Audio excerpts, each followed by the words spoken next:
Welcome to the latest episode of The Claw's Corner. Today's guest is the author of DLR Book, How David Lee Roth Changed the World. Roth's many accomplishments include being the charismatic frontman of one of the biggest bands in the world, leaving them to begin his highly successful solo career, traveling all over the world, taking over the highest-rated radio show in history, that would be The Howard Stern Show, writing a screenplay, starring in movies and television, including Sopranos, beginning a line of tattoo skincare products, author, host of The Roth Show, martial artist, becoming a certified EMT, playing Vegas several times, putting out a bluegrass version of his biggest hits, being inducted into the Rock and Roll Hall of Fame, and much, much, much more. Love him or hate him, there's one thing you definitely have to do, and that is respect him. Yeah. So here to discuss the highs and lows of this truly unusual career is author, host, and licensed investigator, Darren Paltrowitz. Darren, how the hell are you? Rich, I am great. You hit the nail on the head with that great introduction, and thank you for having me. We've had a lot of the same people on our shows over the past few years, and it's great to have that great overlap. Oh, yeah, thank you. And you know, I'm so glad because I read this book, I don't know how many months ago, and I had the interview ready, and there was certain things that went on. You couldn't do it, I couldn't do it, but I'm so glad that we waited because there was so much that happened very recently. And I was going to record it last week, and you're like, Rich, I'm going to the M3 Rock Fest, and I want to talk about that because that was just, right now we're recording it's Mother's Day, May 11th, and I think it was last week. David Lee Roth headlined Saturday night. So let's talk about that. That was the first time he performed in over 5 years. Not fully true. You see, the media keeps reporting that. They say first gig in 5 years. Not true, because Dave's done a lot of private gigs over the last 3-ish years. He played at a billionaire's birthday party, a 50th birthday party, and that billionaire is now in Trump's government, working on crypto stuff. You could look up to figure out who that is, or I could tell you off mic. And then he's been doing some gigs with this corporate band called the Royal Machines, which has Steve Stevens and some other heavy hitters in it. And Royal Machines gigs, usually people don't know that they happened. It's just one person maybe snuck their phone in and took some video. And these have happened in Montreal and Orlando and Vegas and all that kind of stuff. But is it the first public full-length gig Dave did in 5 years? Correct. Yes, it was. And how was it? In the room, it was incredible. He sounded great. If you read the comments online from your blabbermouths of the world, they say he's terrible. Yeah. No, they don't have the whole picture. If you actually looked at the crowd, everyone was having a blast. They're feeding off Dave's energy, vice versa. Everyone had a blast. But if you look at it through camera phone compressed audio, it was terrible. Yeah. Well, it's funny you said that because I have read the reviews. I did see it on YouTube. But I interviewed Bret Michaels' guitar player not too long ago. I became friends with him. And on Facebook, he went on and on saying, Diamond Dave is back. I'm so glad my son got to see the Diamond Dave that I saw back in the 80s. This is so great. He was phenomenal. And then I see the reviews, like you said. From what I saw, it sounded pretty good. I saw, he opened up with Panama, I think it was. And I saw a couple other songs. And I thought he had great energy. He had that big Diamond Dave smile, the charisma. I thought it was really good from what I saw. So, but I can imagine being there live when it's all happening in the same room. The energy must have been off the wall. To give a little background on the whole thing, I don't want to use the word infiltrated, but some people who've worked with Dave closely over the last 30, 40 years have been regular people that I've reached out to whenever I had to verify whether or not something was true. And I thought that this M3 gig was going to stink until late March. I met with somebody who knew stuff, and they told me what was going to happen. They told me about the background singers. I kept that quiet for about a month and a half. They told me what the set list was, and they told me how many times Dave had actually rehearsed with the band. Mm-hmm. I heard all the stuff, and I immediately issued an emergency podcast and went, everybody, this is going to be good. Like, listen to me. It's going to be good. This is a return to form. The guy has worked so hard. This isn't going to be like 2020 where he didn't go to the rehearsals. I don't know if he went to 1 rehearsal, 2 rehearsals, or 0 rehearsals, but Dave was not going to rehearsals. He was just going, hey, band, you rehearse. And then he'd publicly say like, oh, my band, they did 70 rehearsals. Yeah, without you. Mm-hmm. He was actually at the rehearsals, Wow. giving orders, telling them what to do. He had this current band learn over 30, maybe over 40 songs for this gig, knowing that they were only going to do 75 minutes. I was also told in advance it'd be a 75-minute gig, which it was. The stuff that came out said it was going to be 90, and I went, no, this is 75. But I was so happy when the gig happened, when I could go, okay, all these secrets are out, no more being quiet. Yeah. Well, it's funny you said that. Years ago, I met Billy Sheehan Mm-hmm. at guitar. He was signing autographs, and he was talking about David Roth. He said he and Steve Vai and Greg would be jamming out. David Lee Roth would be upstairs. He'd come down. And he goes, keep doing what you're doing." He'd go back upstairs. Yeah. Then he'd come back down. He goes, "Do that. Do it twice." And then basically he said Steve and I ran the whole show there. We took care of all the music, and Dave would just say, "Yeah, keep that. Let's do this." So I'm glad this time he worked with the band and sang with them and rehearsed with them. Yeah. Yeah. Yeah, all that happened. And what you just described, that's more or less what I heard from Ron Wixow when he was the drummer in 94. Mm-hmm. So that's kind of been a constant where Dave wasn't so hands-on. And then the people I was talking to were going, no, you don't understand. He's in a good mood. He's working hard. He wants to be there. And he's sinking a lot of his own money into this. In other words, he didn't take this M3 gig and go, oh, that's a lot of money I'm putting in my pocket. He took that M3 money times 4 and put it into prepping this band. And I knew that there was more tour dates coming, which they announced less than 48 hours after the gig, before the band and crew knew about them. Mm-hmm. I reached out to people in the band and crew going, hey, congrats about that show. And they said, what are you talking about? And that is not the first time that the fans knew more than the band and the crew. Wow. So the Dave organization still run really, really, really weirdly. Yeah. But he's at least sounding good again. Long answer, Rich. Sorry. No, I love it. He sounded great, but you know who also sounded great was that guitar player. I was watching him. He was phenomenal. Where's he from? Alistrada was... Some hotshot guitar magazines wrote about him in the early 90s. He's one of those people that, you know, about Shrapnel Records and that scene of shredders. I don't know if he was a Shrapnel guy, but people know about the hotshot guitar players. And I think he was playing in a Van Halen tribute band or two, but he's kind of wiped his social media. Certain people around Roth kind of have cleared their histories a little bit, and they want the mystique to go. And then, you know, once they eventually lose the gig, then there'll be an open book unless their NDA doesn't permit it. So he, as far as I know, was in a Van Halen tribute band or two. Oh, wow. And another thing people have to remember is David Lee Roth now is 70 years old. Yeah. And I would not, if I didn't see that written somewhere, I would not realize that he was 7 years old. He did not rock up there like a 7-year-old. He was still jumping around, singing, laughing. It's just, I loved it. So I'm glad you had a good time. I know that we're going to talk about this. I guess when he first announced his first retirement, you're like, all right, I got to go. It's going to be the last time I ever see Dave. And you're like, yes, guess what? I'm back. So now we know for after this show, he's going to be doing some more shows now. Is it a full-blown tour, or is it just some like 5 to 10 shows? So far, I think he's announced 21 shows. I'd heard rumblings that there was 30 plus confirmed. Wow. And I'd heard people in the band and crew were told to keep their calendars open beyond this. Yeah. Dave can be very volatile and change his mind. So, for example, when I first heard about this M3 show, I don't know if the backup singers were in the plans of that whole thing. They definitely were not there for the 2021 gigs that got axed. And when I heard about, you know, shows in the past, I heard, well, he'll be doing Just Like Paradise and Just a Jiggle, some solo stuff. And he did none of that ultimately in this show. So I think that your guess is as good as mine when it comes to what is the future of Dave. Dave could change his mind tomorrow. Yeah. We don't know. One of the biggest surprises was that somebody defended him, and that person is Paul Stanley. Yeah. I was really surprised by that. What did Paul Stanley say about him? Because I know people were trashing him, saying, oh my God, he's not the Diamond Dave of the 80s. He's a has-been. And Paul Stanley said something that said, no, he's not.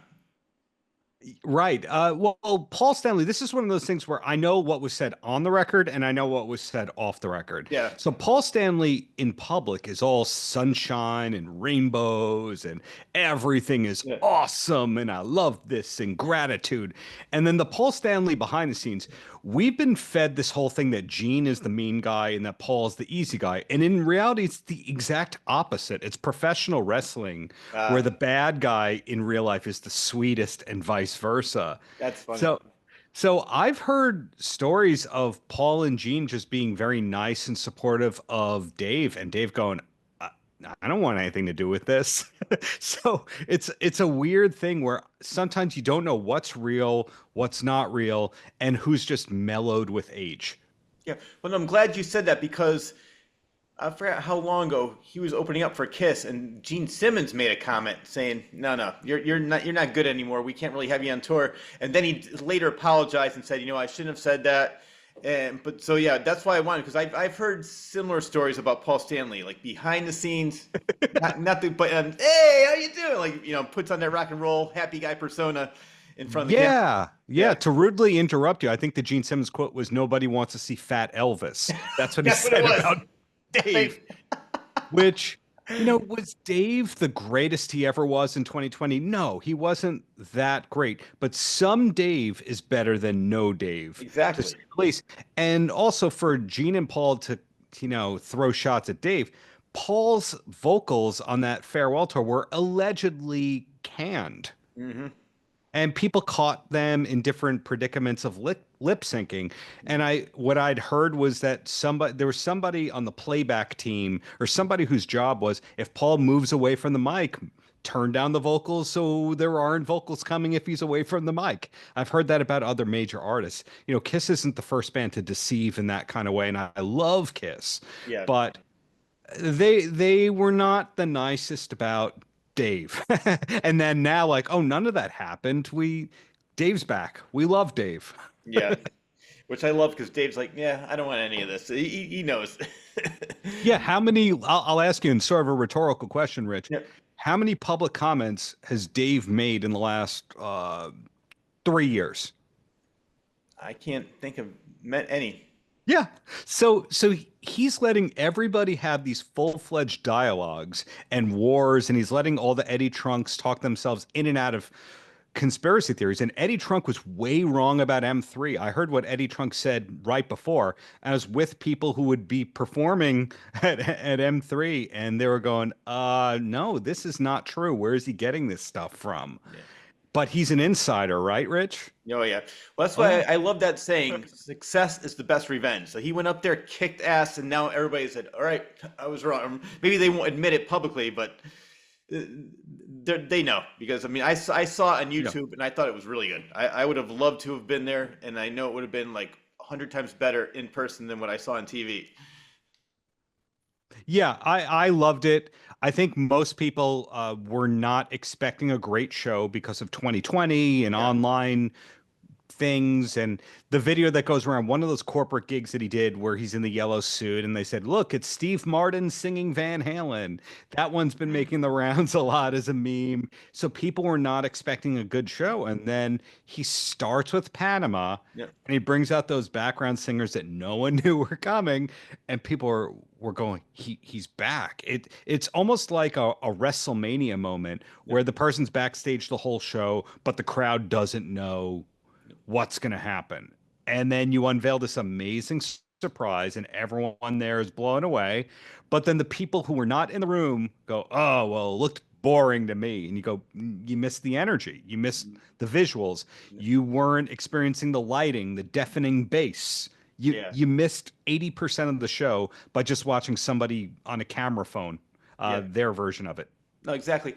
And there is one comment he made. I was really surprised by this. He made a comment that was complimentary about Sammy Hagar's song about Eddie. I was really surprised that because usually we'll get into Sammy and Dave later on in the interview, but I was surprised that he said something complimentary about the song. I was surprised too. You know what? I've seen that as the clickbait, but I don't know what he said. Do you recall offhand what he said about Sammy's song? Because the Unfortunately not, but Alternative Nation or the Metal Injection, one of those clickbait sites, keeps running that. He says nice thing about it, but then when you click through the site, usually it was clickbait.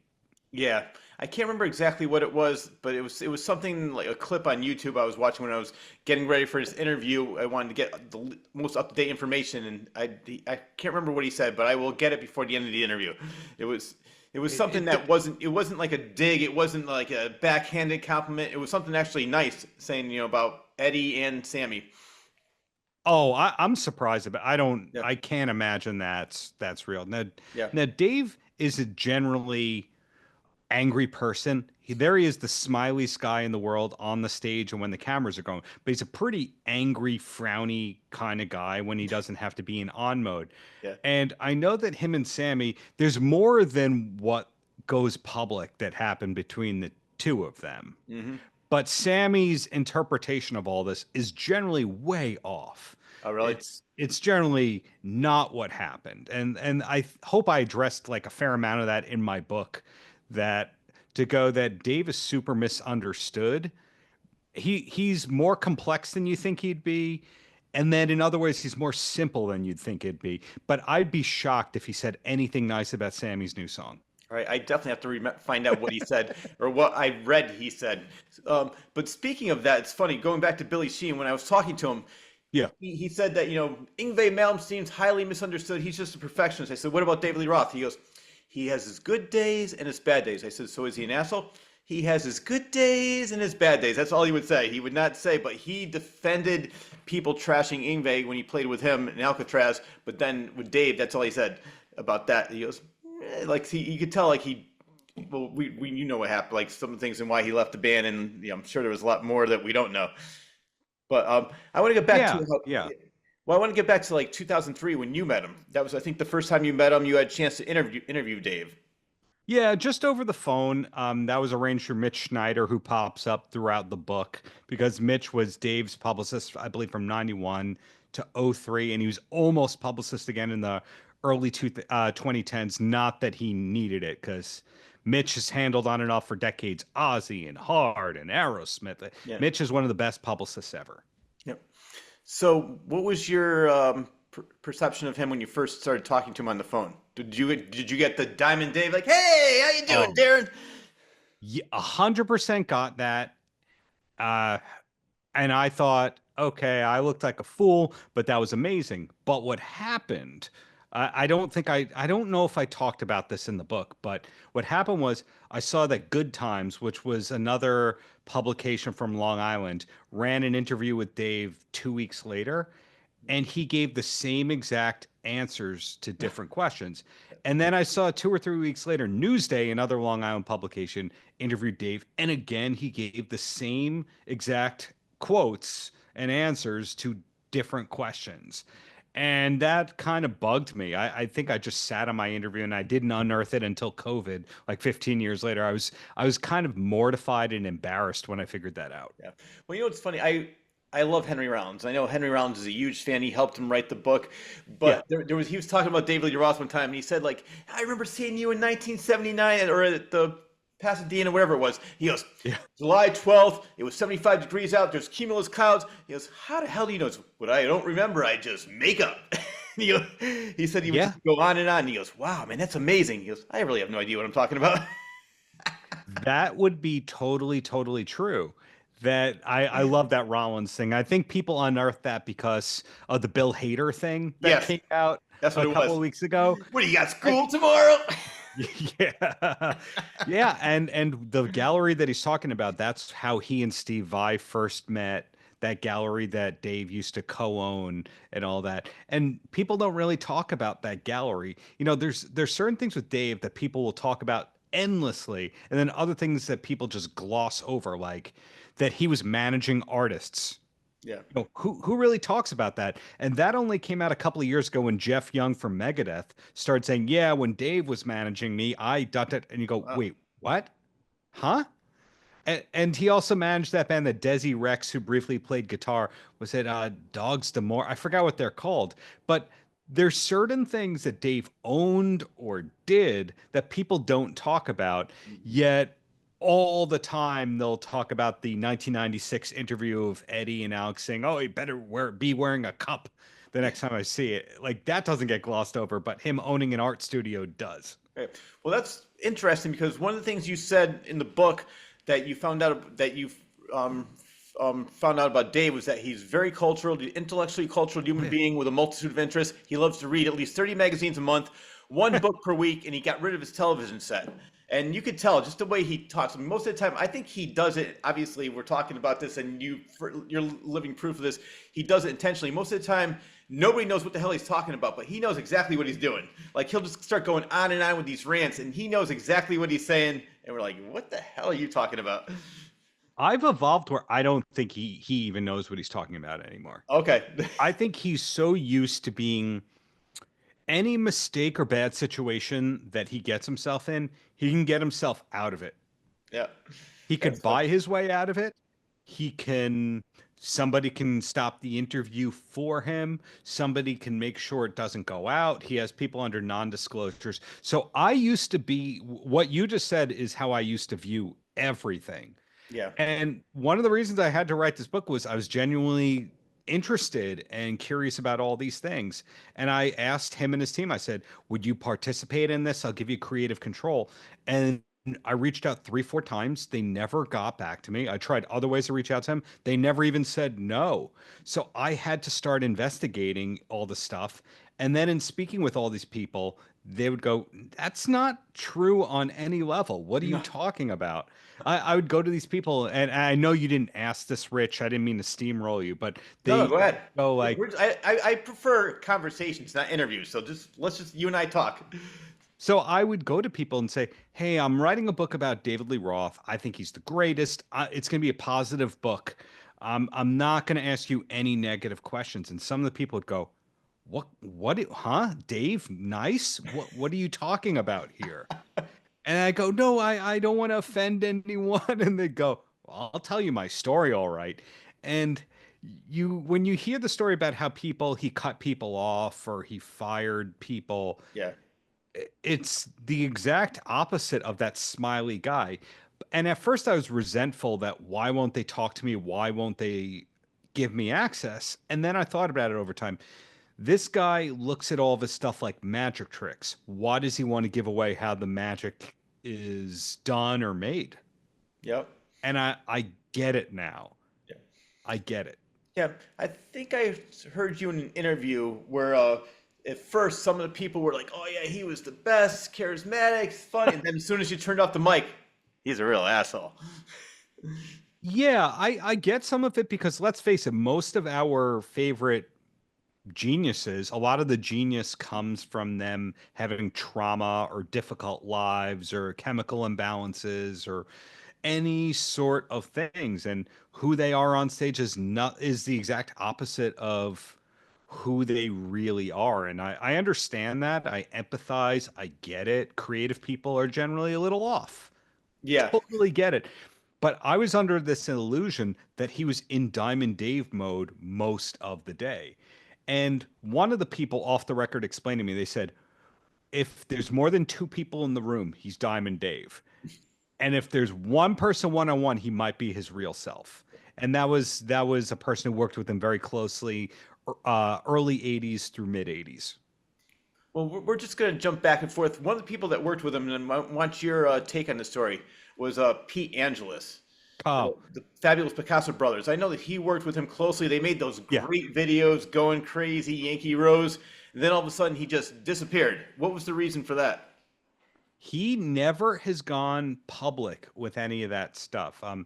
If I really, really, really wanted, I could have gotten Pete Angelis, but he's on the list of people that know where the bodies are buried, but they'd rather just quietly not talk about that chapter in their life. Kind of like Matt Sensio, who managed Dave from the late 90s until the Van Halen reunion. Yeah. There's just certain people that they know everything. They know everything said about them is entirely wrong, and they just don't correct it. And Pete is super successful managing the Black Crowes around the time he and Dave part ways. There's a story about Dave showing up to a Black Crowes video shoot and kind of disrupting it and telling everybody what to do, and they're like, he's not the director. What, huh? And somebody's posted about this on a Van Halen news board, anonymously, but when I spoke with Isaiah, who plays the Black Crowes, like, he backed up that story, even though he wasn't in the Black Crowes at the time.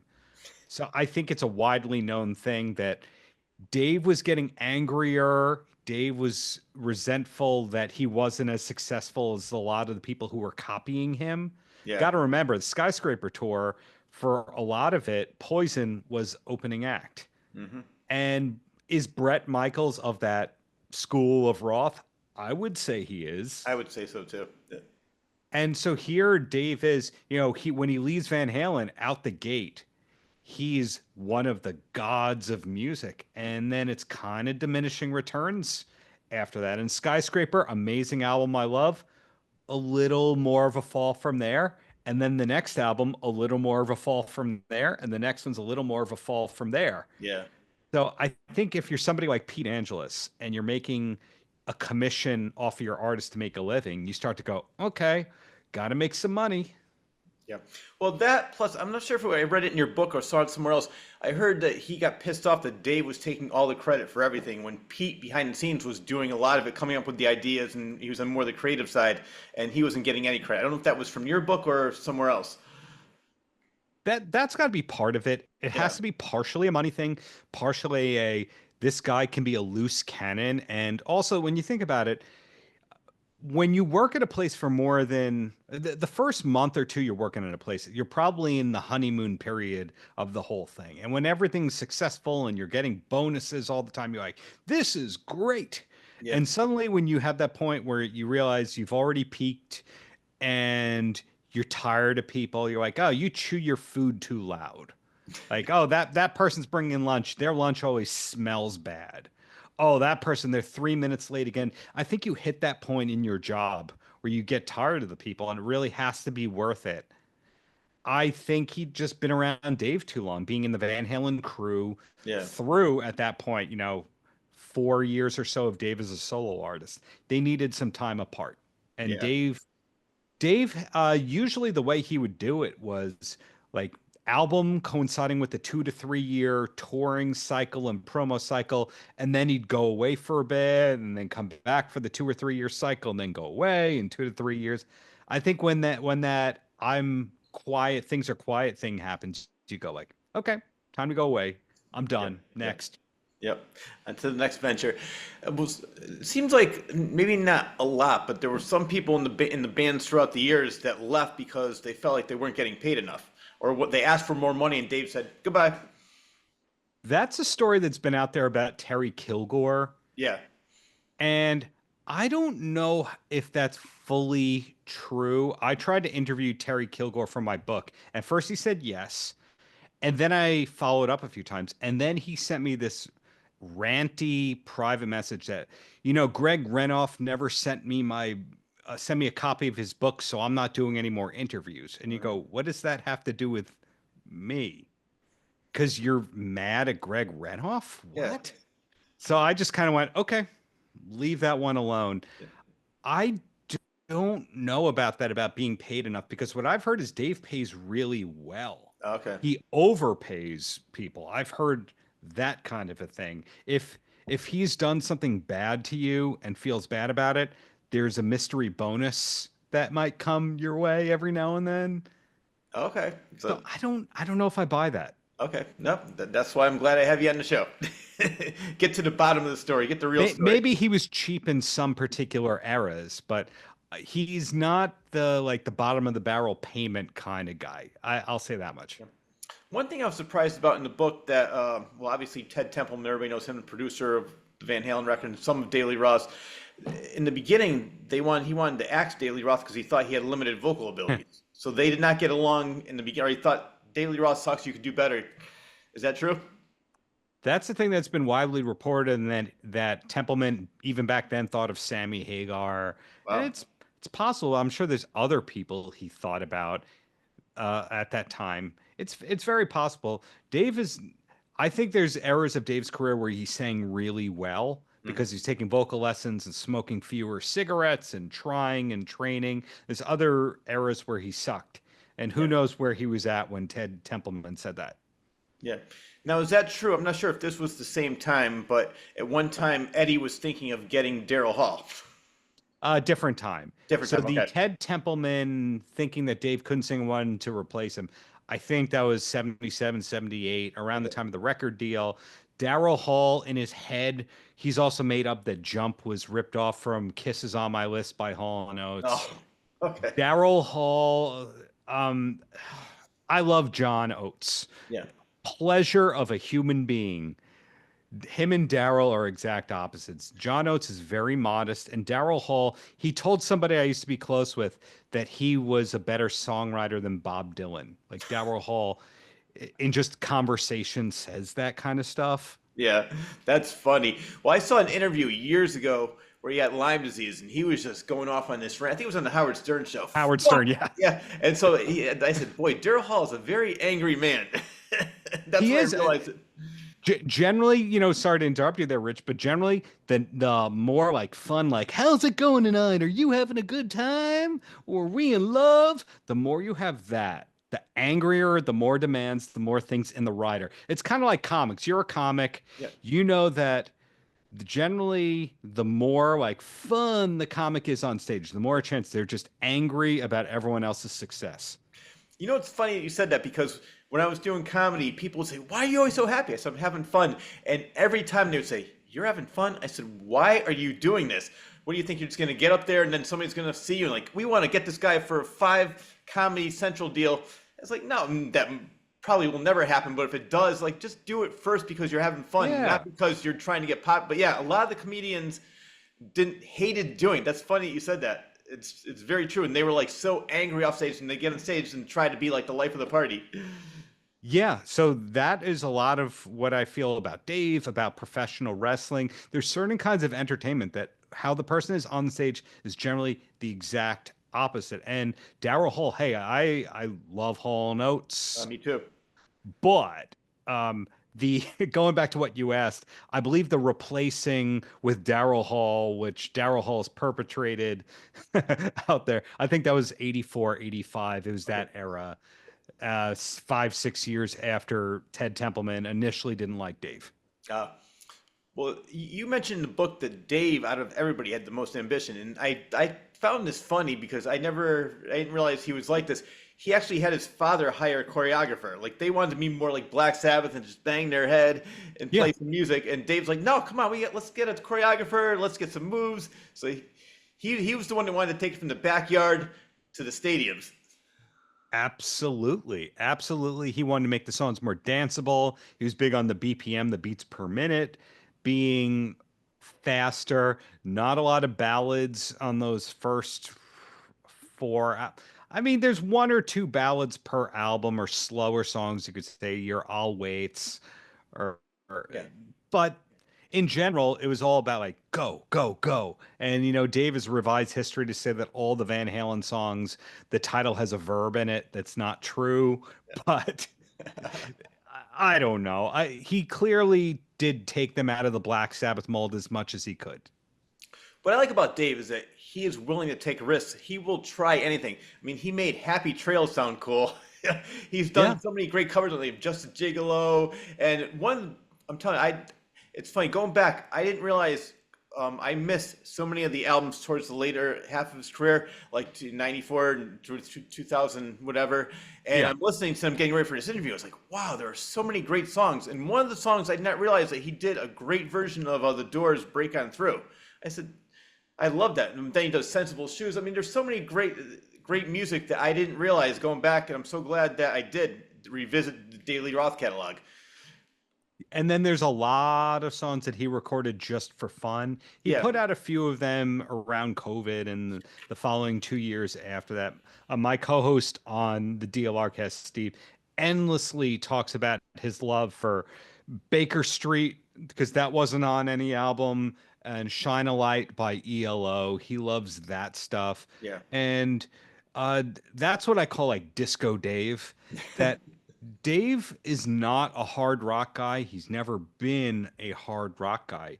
But we think of Van Halen as this quintessential hard rock, even light metal kind of band. That's never what Dave wanted. Dave wanted danceability and still does. Oh yeah, I mean, just like an example on Diver Down, we have Pretty Woman, but then on his solo record, California Girls on the EP. Yeah. So yeah, but I love that stuff. So I'm glad that he sort of mixes it up, and you get Rocker Dave. It's sort of like if Sinatra had a baby with Elvis, and they had Dave Lee Roth. That's one way of putting it. Did you ever see that weird Frank Sinatra music video from '85 that has the cameo from Ed and Dave at the beginning of it? Yes, that is funny. And then in terms of the Dave stuff with your digging, did you ever listen to Eat 'em and Smile in Spanish? Yes, I was going to talk about that. I love the fact because we talked about how intelligent he was, and was that true? I think at the time he was dating some girl from Puerto Rico, and that's why he learned Spanish. And then he says, "Well, let's record the whole album in Spanish." I think it's that Billy Sheehan told him, he gave him an article that said statistically 1 in 5 people listening to hard rock in LA spoke Spanish. Okay. And at the time, how hard can it be? I speak Spanish. That'll be fine. And I can't imagine he spent more than 2 or 3 days redoing that. Hey, you translate this. Okay, I'll sing it. Billy, you cut the backing vocals. We're good. It sounded good. I enjoyed it. I like it. I've heard people say he's great, he's feeling it, and then other people say, oh, it's mistranslated and it's not great. I don't know which one it is. I give the benefit of the doubt. I know he definitely speaks Spanish. He definitely speaks Portuguese. He definitely speaks beginner to intermediate Japanese. Yeah. We're talking about a smart, motivated guy. Yeah, definitely. And I found this interesting because one of his biggest influences is James Mangrum from the Black Oak, Arkansas band, which is funny because I interviewed their drummer. He was a drummer for a little while, Bobby Torello. I think he replaced Tommy Aldridge, if I'm correct on that. Wow, I didn't know Tommy Aldridge was in Black Oak, Arkansas. I thought he was. I could double check. He might have been, and that's mind blowing because when I think of Tommy Aldridge, I think of like those big curls and the playing the drum solo with your hands and White Snake and Ozzy. Yeah. I mean, he could play any kind of music. He's one of the best drummers ever, and no one really talks about. Yeah, I could double check that. So I interviewed him several years ago, Bobby Torello, and we were talking about how he replaced him. But when I saw the picture of James, I said, "Oh my God, that is David Lee Roth." The picture I saw of him, so wow, it's so similar. Yeah, I've heard people say that. I think Dave Mustaine, when I interviewed him, said that Dave ripped off everything from Jim Dandy, James Mangrum, whatever you want to call it, and Ryder from the band, pardon my language here, Nashville. I don't know if we can say that on your outlet. You can say it, Nashville Pussy. Okay. You can say it. She said, oh, yeah, Dave ripped that off and Jim doesn't care. He's the happiest guy. And then I've read other people who just say, yeah, just because he wore tight pants and had long blonde hair and he smiled doesn't mean Dave ripped off anything. No, see, I sort of agree with that too, because just because they have a similar look doesn't mean that he ripped off his style. I don't know what he was like on stage. I never saw them live or any clips of them live, so I don't know if he has the same persona, but... Well, one thing I did heard, and you with your comedy background, I don't remember if I put this in the book, but the original Dave onstage persona, people said he wore overalls and he told one-liners between songs like Ollie Joe Prater, like the Comedy Store original. And I don't know if that's true. I tried to ask Bobby Slayton about that, he was pissed at me. Like in character pissed, but he's like, yeah. What's with you and David Lee Roth? Why do you care so much about David Lee Roth? Do you know Slayton, or did you know Slayton? No, but that sounds, it's hilarious just what you're saying. So. I just want to know. I figured, well, Slayton has been everywhere. He knew every comic ever. He's friends with Paul Stanley, etc. And he just wasn't having that question. But I think that the Dave character had to evolve based on he went, I like some of this, I like some of that, and I like some of that. So I think he did put some Jim Dandy, but it's not 80% Jim Dandy. It's like 20%. Yeah. Yeah. I want to talk about right after Roth. I don't know if he left Van Halen or if he was kicked out of Van Halen, whatever happened. But then he was all about Crazy from the Heat EP, Crazy from the Heat screenplay, Crazy from the Heat film. That it was all about Crazy from the Heat. So at the time, Yeah. I think that he wanted Eddie to write some music for the film. So Eat 'em and Smile was originally supposed to be the soundtrack of Mhm. Crazy from the Heat as the movie. Yeah. And the song Going Crazy includes the lyric Crazy from the Heat. Mhm. So I think that's yet another thing. Oh yeah, and his autobiography later was called Crazy from the Heat. Yeah. So he likes one title and he reuses it. And that's a thing he's done a number of times in his career. But depending on the Dave interview, we'll be like, oh yeah, I asked Eddie if he wanted to score the movie. Then there's this 80s interview with Aerosmith, and they're like, Dave asked us to score it. And you go, what? Why would you have scored it if the Eat 'em and Smile soundtrack was written for that? That Yeah. does There's so many things when you're investigating Dave when you go statements A, B, and C don't line up, Mhm. but there's a chance that there's a little bit of truth in each of these things and you have to put them together. It's one big jigsaw puzzle talking to Dave. It still is, and I would bet if you ask them the same thing on a Tuesday and in 3 Tuesdays after that and 4 Tuesdays after that, you might still get conflicting answers. That is funny. Um, as I'm going through the book, I found a lot of interesting facts, and this I just want to talk about this because I thought it was interesting. Hmm. Talus, which was Billy Sheehan's band, he played at a club in Buffalo, and it was owned by Harvey Weinstein. And Yeah. I didn't realize he even owned the club. And then but he had the Police play there, U2 play there.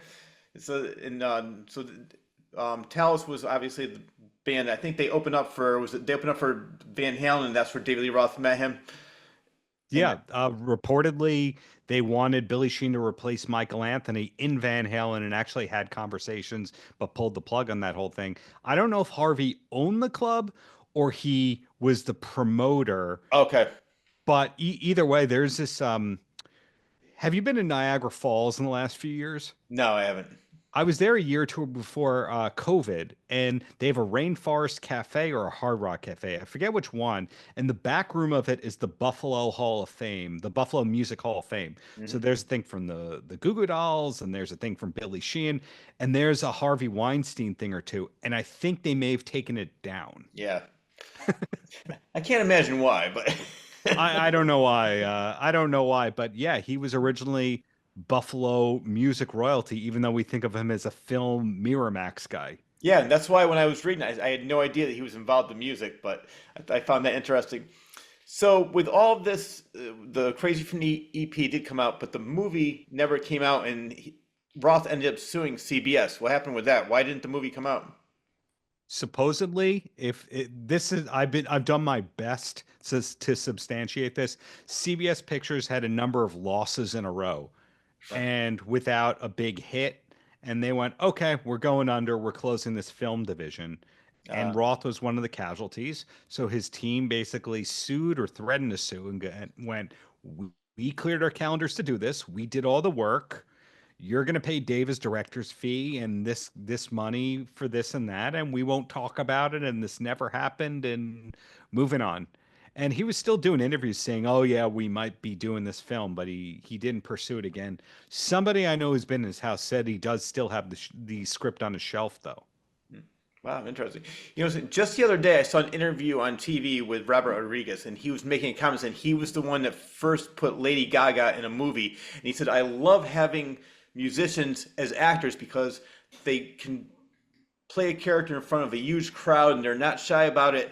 And thinking of Dave in acting, I could picture it because watching those videos of on Yankee Rose and Going Crazy is the Picasso brothers. He definitely would do a great job as an actor.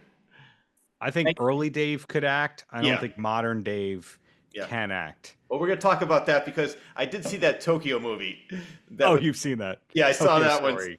Yeah, well, we're gonna get into that a little bit later. But yeah, I agree with you because I know he played himself in The Sopranos. I didn't see that, but On The Sopranos, he's fine. I think his persona kind of changed in the early 2000s when he came back, and his persona basically became like, I'm David Lee Roth, yeah, and that's what it kind of became. So I think he's so used to doing that, like, look at me, I'm Dave, and I think he's been doing that so long that he's kind of forgot not how to do that. Yeah. That's my opinion. I think if you practice enough with an acting coach, you can get good at what you do, accomplish the goal. But that Tokyo Story, oh, we'll talk about it. Oh, we're going to talk about that. Yeah. You mentioned Skyscraper earlier, and I want to talk about that album because the album came out in 1988. Yeah. It was recorded in 6 studios, the first studio album without Ted Templeman. Yeah. And it was the first not to feature any covers. Yeah, supposedly Ted thought that he was doing the album and cleared his schedule and turned down, I think, an Aerosmith album because he thought he was doing the Dave. And they went, no, you're not. And I think that's what caused the permanent rift with Ted. Allegedly, we'll just say with that whole thing. But yeah, him and Stevie Vai produced that record, and it has digital elements that really were ahead of the curve. It sounds like the first digital album you'll ever hear. And I don't mean like a Casio keyboard digital. I mean digital editing and effects and all that. So it's really ahead of the curve. Is it a perfect album? No. I mean, some of the songs are lousy, to like Two Fools a Minute, but I really enjoy the album. So did I. I remember when it came out, seeing that concert. I loved it. You saw that live? Yep. Yeah. Where did you see that? In Connecticut. We had a place called Lake Compounds, and then it was Hartford Civic Center, and then New Haven Coliseum. I used to love back then because, unfortunately, the Hartford Civic Center is called something else now. But then they got rid of the New Haven Coliseum. But like all these bands would play the first half of the tour. Actually, we're going to talk about this because he has one live concert, and I saw it on YouTube. It was filmed at the Meadows in Hartford. Yeah. Yeah. You were at that one? Not that one. I saw him on the Eat 'em and Smile tour, and I saw him on the Skyscraper tour. Those were like the 2 tours I saw him on.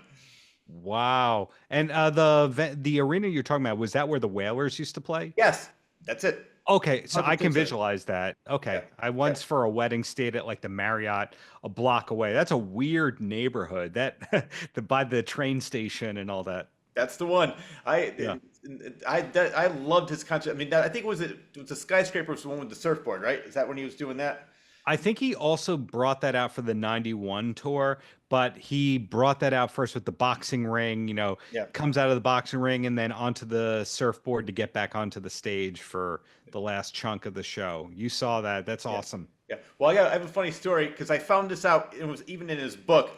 A girl I was going out with when we saw him at Lake Compounds, a roadie came up and he goes, "Are you a good girl or a bad girl?" And she goes, "A little bit of both." "Well, if you want to be a bad girl, you can meet Diamond Dave." And I said, "You're not going anywhere." And then I found out later, it was in his book, that he would give out these vouchers or passes to whoever can get the hottest looking women backstage.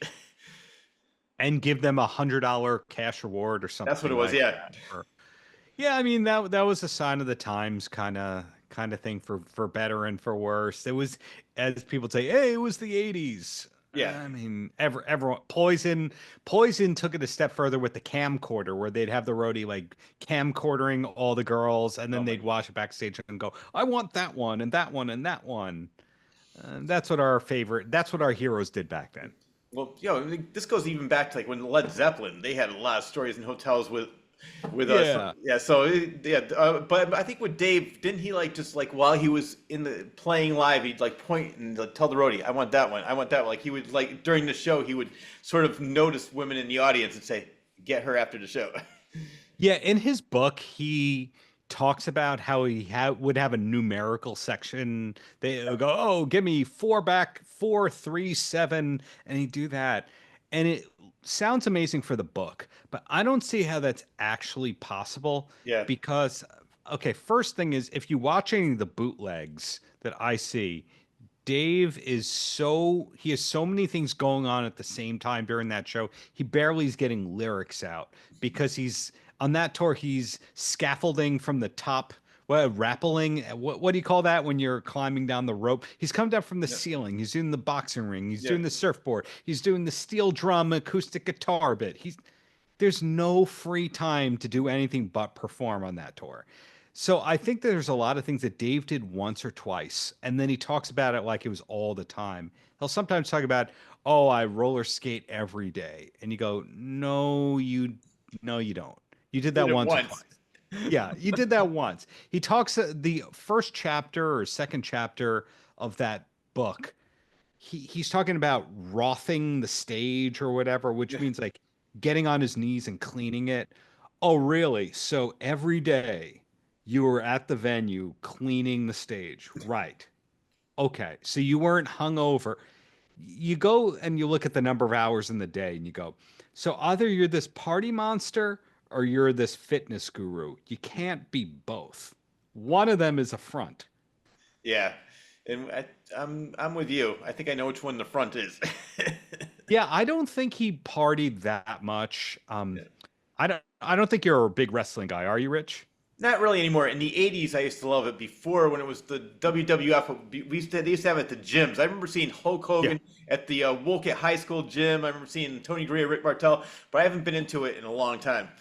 Well, back in that era, we hear about what a party monster Ric Flair was, Oh and yeah, then other people who went drinking on a night of the town would say Ric Flair was dumping most of his drinks into the plant next to him at the bar. that's funny.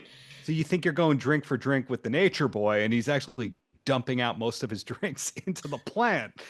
I don't think I've heard stories about Dave partying, but I don't think he was partying like we think he was partying. Yeah. Well, similar to Dean Martin. Everybody thought he was like a Yes, drunk on stage, and most of the time he was drinking iced tea.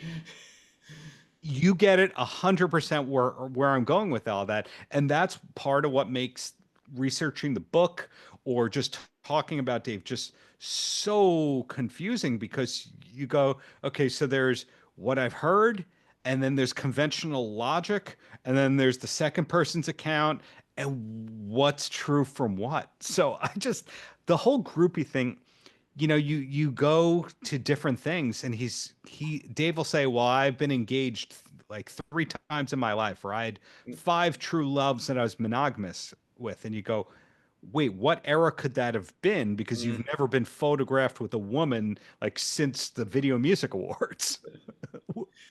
Where is all this life that you claim to be living? You Yeah. know? The only one I ever heard of, well, there's this girl named Kelly that she was on a YouTube video, Mhm. but Apollonia. I never even realized he dated her until I saw an interview with her. And then I don't know if you probably heard this story where she said like it was only happened one time. Prince did this jump just like David Lee Roth off the piano or something. She goes, "What the hell was that?" She goes, "Hey, guess who I am?" He was imitating Dave, but I didn't realize that those two dated for a while.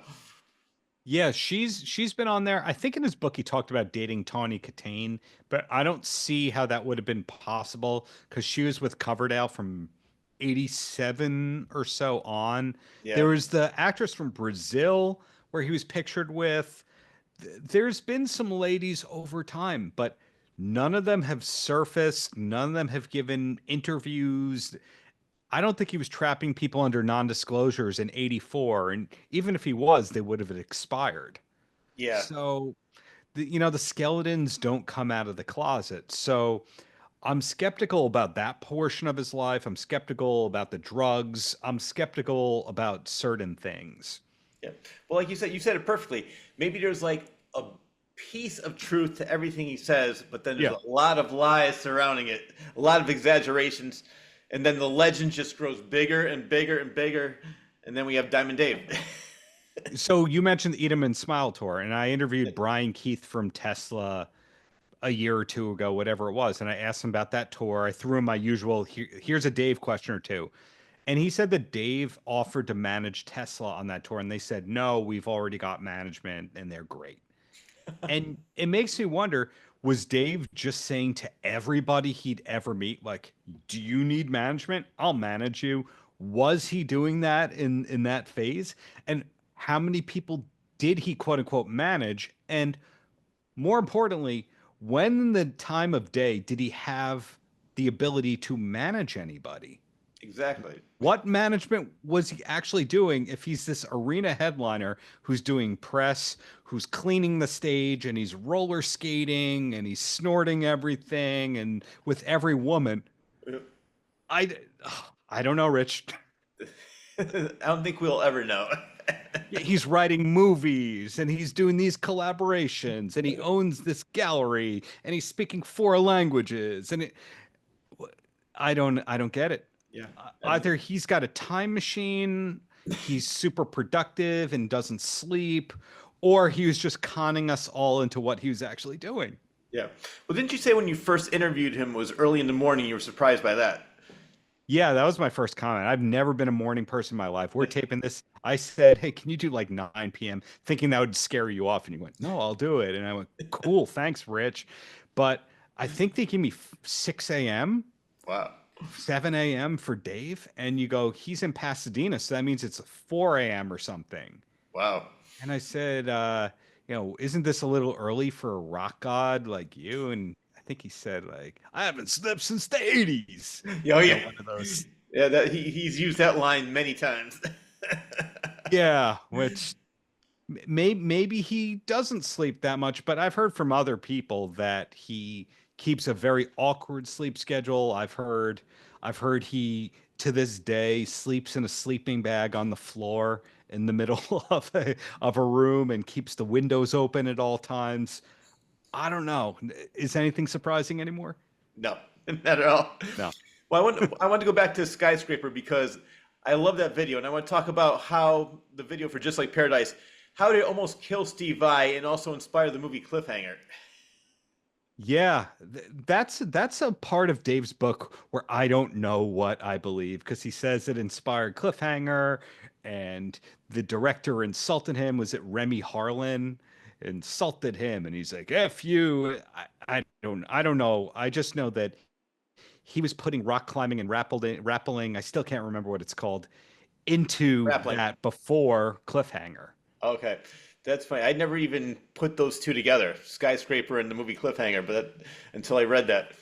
Yeah, well, to interrupt you one of many more times, there's the stunt that I don't know if video is out there, but photos are that when Skyscraper was coming out, he scaled the roof of the Tower Records in LA that had all the in-stores. That was the PR stunt. Hmm. And then every night on the Skyscraper tour for that song, he would come out of the ceiling, climb down from the rope. So he's known to legitimately be a climber and love that kind of stuff. So Yeah. credit to him on that.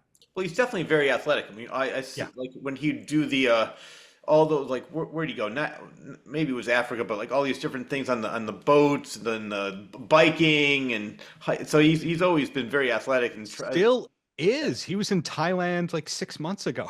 Oh, yes, I don't know. Biking. I don't know if it's sort of now I'm interrupting you, but speaking of that, I saw the video of him biking and doing a Thailand tour. Was that recent or was that older? That was late 2024. Okay, wow. And I don't think it might have been into early 2025. They didn't put out the video that day. I'd gotten intel that that's where he was as of December, that he was in Thailand of all places. And I knew he wanted to go there. But yeah, he put up the video of him riding so much of the country, which at 70 years old, who's doing that? Credit to him. Oh no, exactly.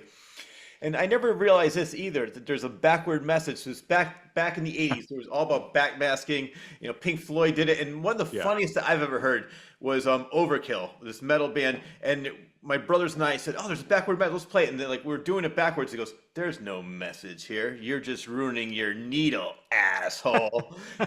And there's a funny one on Oh. Skyscraper. What was that? I forget what it is. Is it something like be nice to your parents or don't try this at home? Is It it says, something "Obey like your that? parents and use a condom." Yeah. I didn't know about that overkill one. That's very impressive. Yeah, because obviously they did it intentionally. But I was laughing so hard. We're like, "Oh, we gotta see what this is." My brothers and I were so happy, and then because I think there was a couple. I mean, back then I think another one bites the dust. It's fun to smoke marijuana. It's just I don't know. There was but so obviously they did that intentionally. Obey your parents and use a condom. Yeah, so that was innovative. The digital editing and production on that album was absolutely innovative. The Yeah. Billy Sheehan backwards bass solo Yeah. on the bottom line, I don't think anyone had done that before.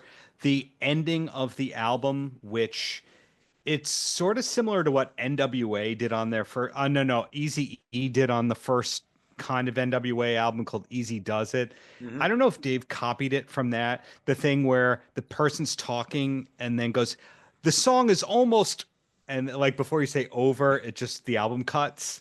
There's so many interesting things that they did on that record. Yeah. but it doesn't get its due because people just think of Just Like Paradise and that's it. See, I like the album, and I think at that time he had the ultimate lineup: Greg Bissonette, Steve Vai, Billy Sheehan, three of the best musicians around, and he had the. Can't forget Brett Tuggle on keyboards, who Oh really yeah, wrote Just Like Paradise and then went to Paige Plant and Lindsey Buckingham and other stuff. yes. I mean, at that time, I mean, he's had some great musicians, like we talked about the M3 show. The musicians he had were really good too, but. In the 80s, Dave was it. He had the all-star band.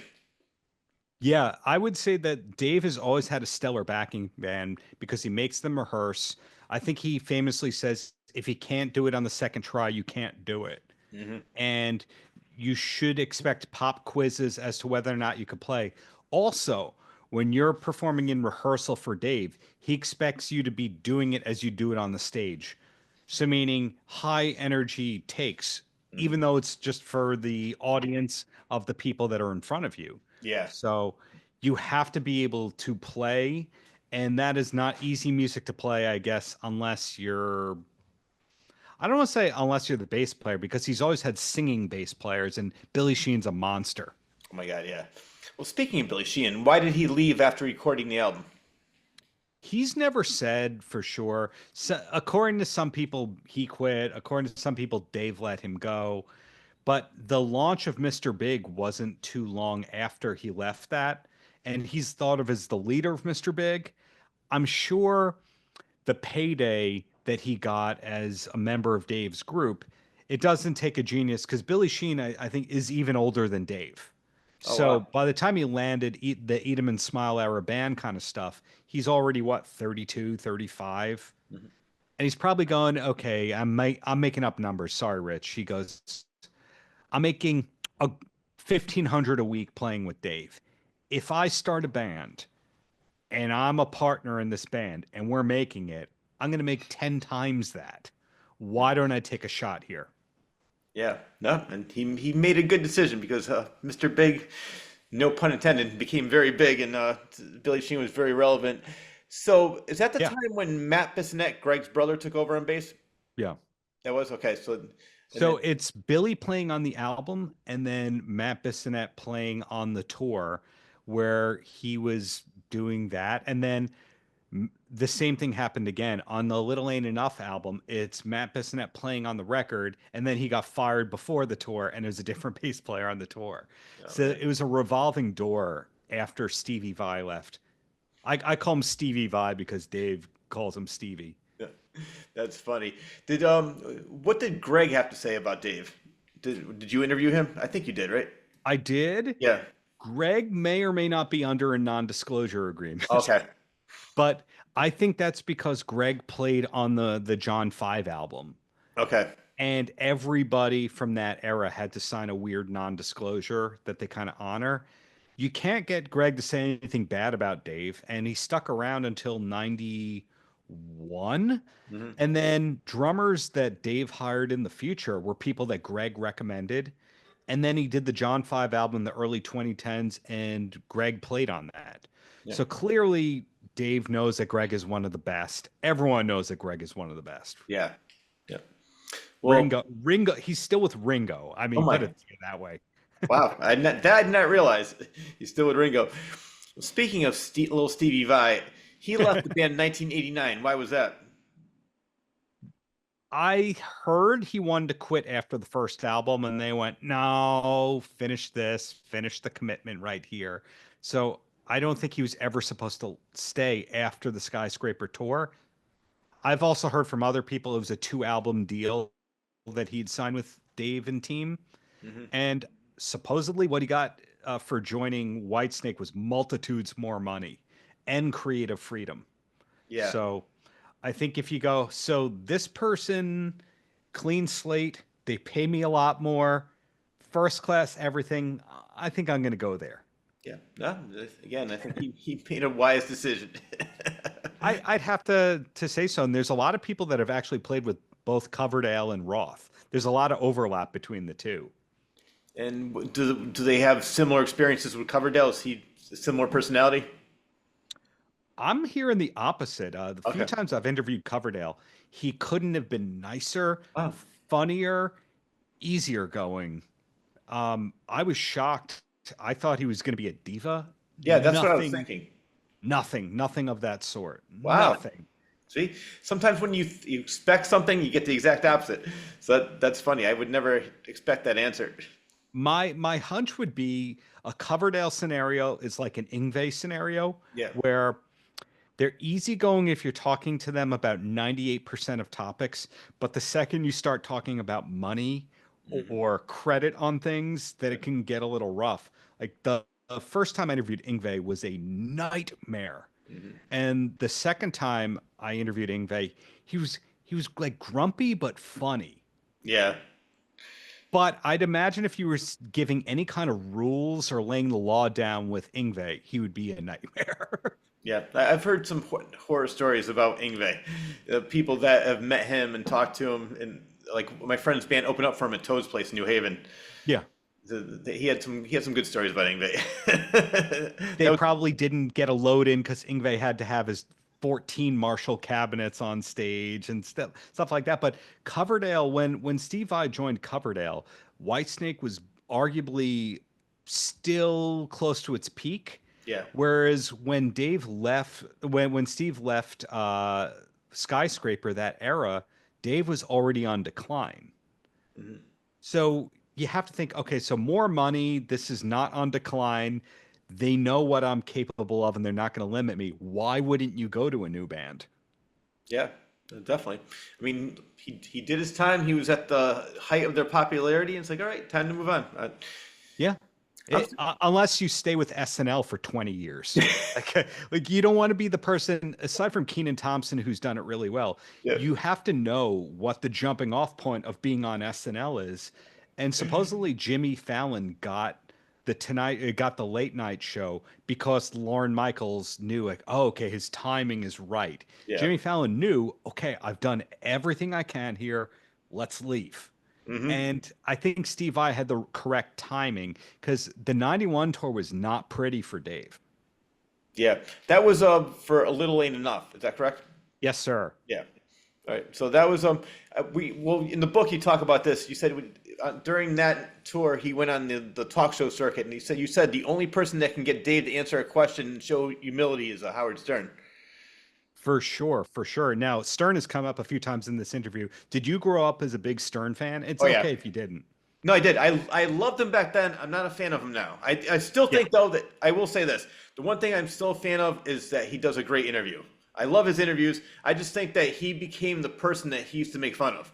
Like I loved when he was on WXRK and he was talking about actually I first heard of Howard Stern during the Channel 9 show. The Howard Oh Stern. yeah. That's Oh, how yeah. I first heard of him. I said, "This guy is great. Who is it?" And then I got banned from the FCC and all that stuff. I Yeah. loved it. And I was in radio too. I used to be in radio back from 91 and 97, but yeah, now I love his interviews. I just can't listen to a show. You're not alone on that end, but most of Dave's great interviews where he's actually somewhat honest are with Stern. Really good ones in 91, I think 96, 98, 02, 02 or 02 or 03 has an amazing band performance that's acoustic. Hmm. Yeah, And I don't think that there was a good one before he took over the show, but Howard was the only person who would get non-rambly, interesting, factual answers out of Dave. Whereas when he's on the Z100 Z Morning Zoo, when I was listening to that kind of stuff for the book, it's just nonsense. yeah, There's so that's where he said, "Oh, Billy and I had musical differences."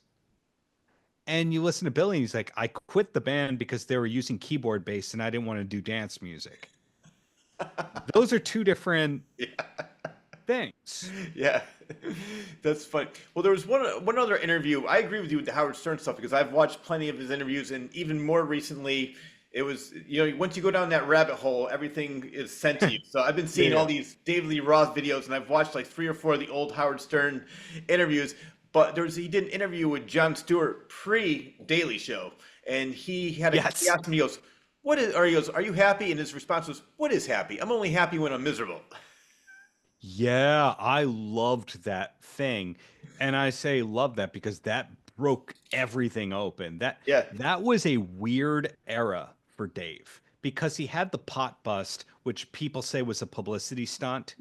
Mhm. As a private investigator, I tried to pull the criminal record on that, and it doesn't exist, which tells me either it was expunged or it was a publicity stunt. Mhm.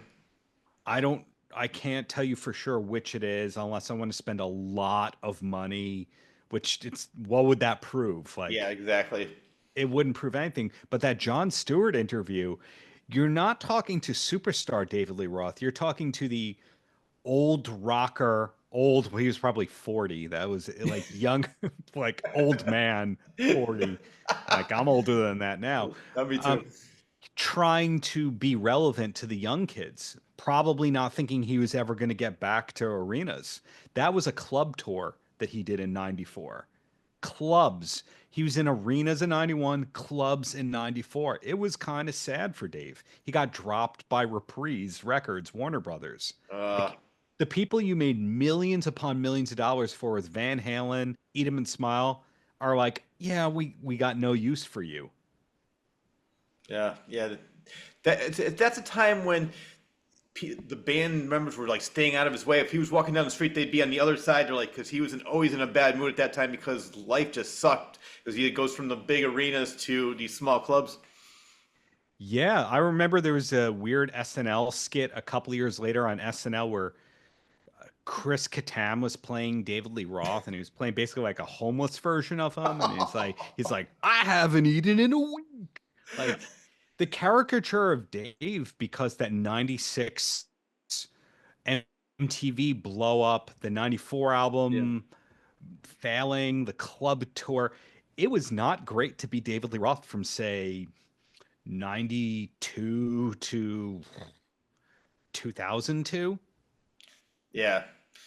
Well, I want to go back to the '91 era where we were Yeah. talking. He's on the talk show circuit because I guess with that album he was fighting censorship. Censorship. What was he? I mean, I know what censorship is, but what was he actually fighting? Was that around the time of Tipper Gore? No, that was in the '80s. That was in the '80s. So that was PMRC. Yeah, he claims that that album was supposed to be called "Cuttin' Loose" or something like that, in a different cover, and he's being censored. I I think that was just Dave speaking made up. Okay, so just I don't more. buy it because when I interviewed Robbie, who really wrote the song, the title track, "A Little Ain't Enough," and then you figure out that Dave didn't really write very much on that album. A lot of that was other people wrote songs, and then he changed around the lyrics and the arrangement, and it's a 50-50 like deal. And you go, okay, so he's not any longer caring about the craft so much. He's coasting, but not admitting he's coasting. Yeah, and that's what, one of the reasons that I heard in an interview somewhere that Pete Angelos was getting pissed off about was like he was just not taking credit for everything, and I'm sure a Yeah. lot of these other people were doing the same thing. It's like, oh, Dave does it all. And meanwhile, all these, well, even Billy Sheehan said it to me when I talked. He was, oh yeah, I'd be down there. Steve and I would get everything together, all the songs together, the arrangements. Yeah, that sounds good. All right, man. I'll be back in about 20 minutes. I think that Dave is an excellent curator. He's really good at putting people together and hearing what the best parts are of the Yeah. thing and going, we should have a little bit of this, a little bit of that, a little bit of that. But that doesn't mean that you wrote it.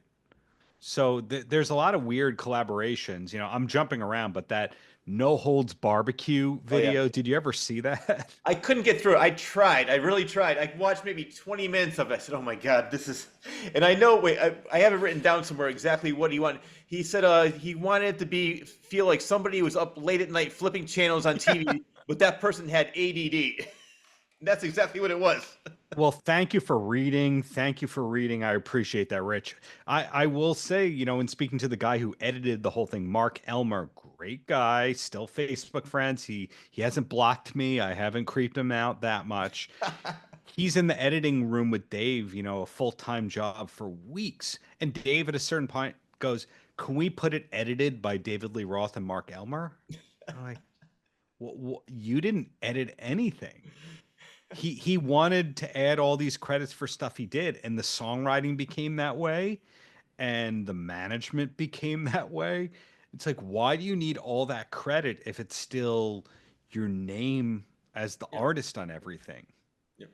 Well, that's why it was funny because it's similar to different format, but Johnny Carson was asked, like, don't you get worried when the guest is funnier than you, and they get a laugh? And he goes, no. He goes, the only thing they're going to remember is like the Johnny Carson show was funny last night. They're not going to Yeah. remember who made the joke. So like with David Lee Roth, it doesn't matter if the song is good or who gets credit for it. They're going to remember that David Lee Roth song is great. So I mean, I think it looks better if he has all these great musicians and he gives them credit. Oh yeah, written by Steve Vai, written by Billy Sheehan, written by Shreddy Krueger, whoever. I So it's think, just that. yeah, we're speaking the same exact language right there, where less than 5% of the people take entertainment seriously like we do, where Yeah. they care about who actually wrote the joke, who wrote the song, who stole from who. Less than 5%. It might be less than 1% of people. And meanwhile, he's out there going, I want all the credit in the world for stuff I didn't do. Yeah. And you're like, why? Who cares? No, Doesn't see, matter. exactly. And like I think it is at 1%. For most people, like who really cares? Because all they're gonna remember is David Lee Roth. But if you give them the credit, the band will be happy and they'll be compensated, and Yes. they'll want to do more instead of like, fuck this guy. He's taking credit for everything I'm doing. I'm not gonna do anything anymore. Yeah, I have a cousin right now who's at a Jelly Roll and Post Malone concert right now. And I highly doubt even half of 1% of that audience cares who wrote any of those songs. They're there for a good time. And Mhm. David Lee Roth is a there for a good time kind of artist. Van Halen's a different story. Van Halen, that's an audience of nerds who are looking at guitar pickups, Oh who yeah, care what amp Eddie was using. And that's different. But Dave was just a good time party artist. So, he didn't need creative direction by Dave. Who cares? It's your face. That's it. exactly. So speaking of Dave is the party animal and being the party guy for Van Halen, Yeah. did you ever interview Sammy Hagar? Do you know the answer to this, or you actually don't know? No, I want to hear you say it. Yeah. So the team that reps one of his liquor brands goes, "Do you want to interview Sammy?" And they're like, "I'd love to." Yep. And then they're like, "When are you available? Here are my avails. Actually, can you email a couple of questions in?" And I went, "Okay." So I emailed some questions in, and then I get a message a couple days after that. It goes, "Actually, we were able to ask him the questions, and here's the recording." And it was a publicist talking to Sammy on the phone, and they clearly never listened to it because he starts answering one or two of the questions, and then he goes, I don't know, make me sound smarter than that." Oh my God, really? And I wrote to them, "Are you sure you want me to have this because of X, Y, and Z?" And they went, "Yeah, what do you mean?" That's funny. And I Yeah, said, "So should I put it? Can I edit it? Can I put it out?" "Yeah, whatever you want." Like, oh my God. okay. So I chopped that stuff out of it. Now I'm outing it because I think that Sammy just keeps doing things that are destructive to the Van Halen legacy. And he's like accusing Dave of things that he did not do. His whole latest round of things about how Dave would show up late to the shows and claim his tour bus broke Yeah. down, and Sammy, that's not true on any level. Oh, it isn't? Sammy pulled the plug on that tour, not Dave. Yeah. Well, good. I want to talk about that because the Sam and Dave tour, I saw that tour as well at the Nice. Meadow. I saw it at the Meadows where the David Lee Roth performed that concert. And I thought it was a great tour. I loved the music, but I did hear that story where like if every time he called like 20 minutes before, it's like, oh, I can't make it. The bus broke down. And originally it was supposed to be Alex and Eddie playing and Michael Anthony playing, and then it was going to be half Sam and half Dave. And then Yes. Eddie and Alex backed out at the last minute. That is what I heard from somebody who worked for Dave, who we lost a year or two ago. Doug Short, who was he was sound guy number five, who we called number five in the book, and then eventually became tour manager. And he continued with Dave until I believe the Van Halen reunion when he could no longer work with Eddie He had problems with Ed because Ed had not cleaned up yet. It's documented. I'm not throwing any allegations. I'm not saying he's a bad person, but Ed was supposedly a nightmare on that '07 tour until he cleaned up his act. And with Dave, supposedly it was supposed to be a Dave and Sam tour. It was going to be the kitchen sink tour, and the Van Halens were non-responsive for whatever reasons. Yeah, see, I think that would be great. And is this true too, where Gary Sharon wanted to be part of that tour, and David Lee Roth said, "If he's part of this tour, I'm out of here. Fuck that." I don't, I don't know about that. Because Sammy Sure. said that as well. Sammy's lies are okay. So Sammy says the Van Halen sold more records with him than Dave. So with Dave, Van Halen had two albums that each sold over 10 million albums. That would be 1984 and the first record, Van Halen 1. Hmm. With Sammy, I think one album sold 5 million. So you go, so right there, you have two albums that combined are 20 million. And then the Sammy, you add it all together, none of that equals 20 million. So that alone dispels all that. Yeah. He says that Van Halen with Dave was playing half full arenas until the 1984 tour. Not true on any level. Van Halen was a hot ticket even before the 1984 tour. Oh yeah. He says that Dave can't sing. Dave could sing. It's just Dave was doing acrobatics and bantering and hitting on the audience and etc. while he's singing, so he's winded. It's not that he can't sing. He's just ADHD allegedly. Yep. He's not focused. Well, yeah, but see, for me, I bring this up because I interview a lot of musicians, and I always say I'd rather have a show like that. Like maybe he sounds winded, maybe it's not perfect, but it's fun and it has a lot of energy than Yeah. sounding just like the record. Because if that's the case, I could just go home, put on the CD, or now just stream it and listen to the song. I want to see a show. I want to see a whole, extravaganza. I don't care about seeing the song exactly how it's supposed to sound. I want to have some fun. So I like that Dave would do that and it wouldn't sound perfect.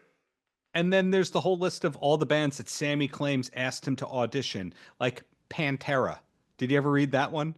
I read it, but I'm sure how true it was. Rich, I'm so sure that happened. They go, you know who can fill Phil Anselmo's shoes? Sammy Hagar. I'm sure that definitely happened. And Well, that's a perfect fit.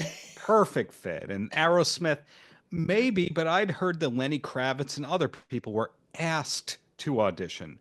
That's funny. Sometimes I wonder if Sammy's team shares half truths with him to get him to do it. Yeah. I I was going to ask you that because I know sometimes. Well, a perfect example is with Rollins. You heard of the West Memphis Three? Those Yes. three. Okay, so he did an album to raise money for their defense at the time when they were still in jail, and he said that he would call their reps, and they're like, "Oh, they're not interested, not interested." And one time he met Tom Araya from Slayer. He goes, "Nobody ever told me. Of course I'll do it." So I wonder like how much Sammy is actually getting information from them. Like, no, you don't want to do this, Sammy. We have no idea who this Darren guy is. Just we'll take care of it for you. I wonder if it's something like that. Yeah, to get that one Sammy interview, I'd been told no, yes, and no again by multiple people. So there's one publicist who he still works with, who she and I, she said no. Then she said, let's hop on the phone. And we talked. And she goes, this was on a Thursday or Friday night. And she goes, oh, totally, totally. We'll get the schedule. Let's talk on Monday. And then she ghosted me and we never spoke again. And that happened with a few different people on Team Sammy, which, publicists, Rich, from booking interviews. Yeah. Some of them are the greatest human beings on earth. Your Steve Karrases of the world, your Mitch Schneiders of the world. And then other publicists are the flakiest, clout chasing, worst of the worst people ever. And they don't give you anything that they promise. And I don't know if Sammy's had a stream of those people working for him, or if he's just publicly nice and then he's the one negating everything. Couldn't tell you. Yeah, well, that's what I was going to ask you because I did hear the story that you mentioned with the emails, and I wanted to know if you ever found out, like, maybe, have you ever met him where, like, no, he's actually in person a really nice guy, or he's just a complete phony and that's another whole rock and roll persona? Well, around the time of that interview, they took care of me and my wife with guest passes at a Vegas show, and they sent us booze to write about. But then the second that you're asking about an interview to talk music, I'm on the Z list. Yeah, So it's a weird thing. Like Jason Aldean, I would never get an interview with him, but if I'm happy to talk about his brand of whiskey, I can get an interview. that's funny. Yeah, there are people who give you the integrated interview, but then the music publicist goes, "No, never in a million years." Like Billy Corgan, never in a million years. But you'll talk about his wrestling company? Sure. When do you want to speak to Mr. Corgan? Yeah. And I think that it's a very common thing with superstar artists that I'll talk to you about this, but not this. Yep. And the whole reason they greenlit my Sammy interview was to talk about his booze. hmm It's funny because I love going to these horror movies. It's called Chiller. It started off as a horror movie. Yeah. So Linda Blair, I don't want to talk about The Exorcist. I only want to talk about all the things I'm doing for dogs right now. I'm like, I'm great. It's great that you're doing that. You should be proud of it, but nobody really gives a shit about that. That's what I want to say to her. We want to talk about you as Reagan in 1971 or 1973, whenever the movie came out. So it's just, but she refuses to talk about that. And she goes to these conventions, and people want to have them sign a picture. Oh no, I'm not really doing that right now. Really? So it's funny how some people are. It's like they should be proud of their past. Most of these people, I will give in, I will play the game, I'll talk to them about the new project, and then at the end, I'll throw in one or two or three interesting to everybody kinds of questions. And so I sent my questions of those to Sammy. I front loaded it with here's the booze questions and the questions about how successful you are, and here's those things. And they cut out those questions. That's wow. So, I thank you for your time. I appreciate it. Thank you for the many years of great music. But his propaganda lately about I'm the good guy and Dave is bad and Eddie and Alex are bad. I just can't anymore be quiet about that because Van Halen is killing its own legacy at such a rapid rate. People are not going to be talking about Van Halen in 10 years the way that things are going now, but they're going to be talking about Motley Crue because they put out that Dirt movie. They have the t-shirts and Hot Topic. They've done the stadium tours. Like those are guys that clearly don't get along, but they can get along enough for the stage. Van Halen learned something from that. Yeah. Well, isn't that true? I didn't read his book. Alex Van Halen, he did not mention Sammy at all. Not once. Wow. And so now we get all these Rolling Stone interviews where Sammy says stuff like, I don't know why he's mad at me. They're like, I know, because you wrote a book slagging his brother regularly because of the Cabo Wabo business mishap, because you talk poorly about everybody ever. There's also this mystery Sammy Hagar book that people don't know about, that the autobiography that came out is not the real book he wrote. He wrote a book, or he ghost wrote a book through somebody, sued to have it blocked. He paid hundreds of thousands of dollars to have it blocked, and then started from scratch because the original book was so much more negative and scorching the earth than what came out. So you can imagine if that original book got to Alex, and that's why he would never have anything to do with him again. Yeah, it's so funny because he always seems like he's just so down to earth, so cool, and like, hey, I'm just a regular guy, just having fun. I'm no phony like Dave. Yeah, I hear that all the time. Yeah, to repeat ourselves right here, the mean mugging, angry on stage artists are generally the hey man, that's cool man, off stage, except Dave Mustaine. Oh, yeah. I'm afraid of him. You should be. I interviewed David Ellison. He goes, Rich, I don't even want to talk about Dave Mustaine. I don't want to talk about Megadeth at all. I said, no problem. So we talked about everything else but Megadeth. It was right after he got fired for doing what he did. But I know people that know Dave Mustaine, and like, he's just a complete piece of shit. That's the words they use. Your words, not mine. No, my words. I liked your Ellison interview. I did listen to that one. Oh, good. And I think despite the personal thing that unfortunately had to deal with publicly, which is humiliating, he's carried forward, and I still respect what he's accomplished. But generally, I find that metal people are just so pleasant and relaxed off stage. And then meanwhile, I can't imagine what demands Jimmy Buffett had back in the day Yeah. about that. The more mellow on stage, look out. Yeah. And I want to add too that I never met Dave Mustaine. I don't know. I never, but people that I know Yes. said that. Not, and it wasn't David Ellison. It was other people that worked with him said that. So I never, I love, like, people ask me, like, who I like better. I actually like Megadeth better than New Metallica. I like the first Yeah. 3 albums of Metallica up until Master of Puppets, and I even like Injustice for All, but after that I gave up on them. I still love Megadeth. I think their music is great. I think Dave is a much better singer than James Hetfield, so I do have a lot of respect for him. So I just want to throw that in there as well. Yeah, I just, we're not asking to be friends with the guy and all that, Exactly. but there are a lot of overlaps between David Lee Roth and Megadeth. So, for example, that his bassist in the early 2000s was James Lomenzo, who's back in Megadeth on bass. Mhm.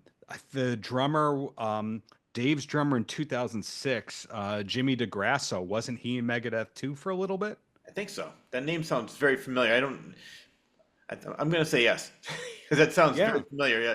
So there's definitely, and I didn't realize too. I have it written down somewhere too. There's a huge connection with here, let me get this because I found it interesting. I think with Zappa, like Steve Vai was in Zappa. Dweezil Zappa produced Eddie Van Halen, or no, was it Eddie produced Dweezil's album? Yeah. Something. So there's like His single as a teenager when Yeah. Dweezil was something like 13, 14 years old. Eddie produced that, and supposedly that caused some resentment within Van Halen and all that.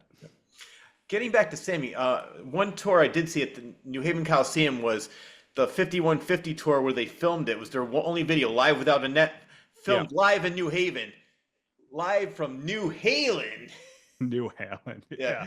I remember seeing that there was 2 nights, and I saw the first night where they filmed it.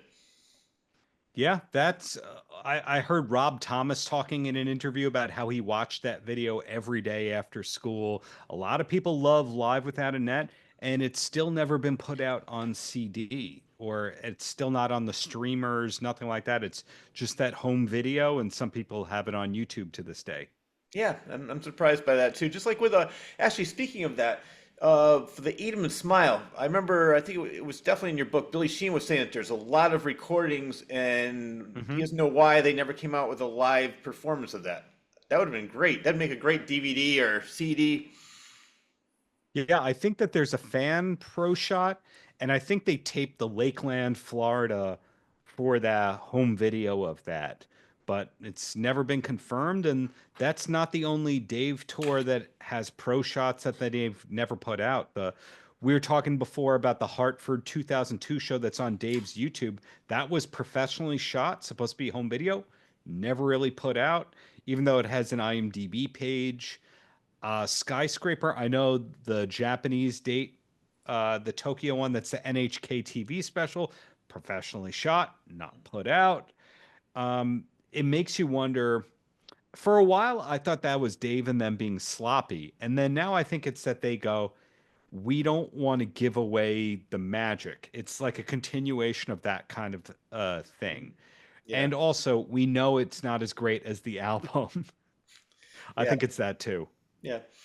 Well, I want to talk about David Lee Roth's residency in Vegas.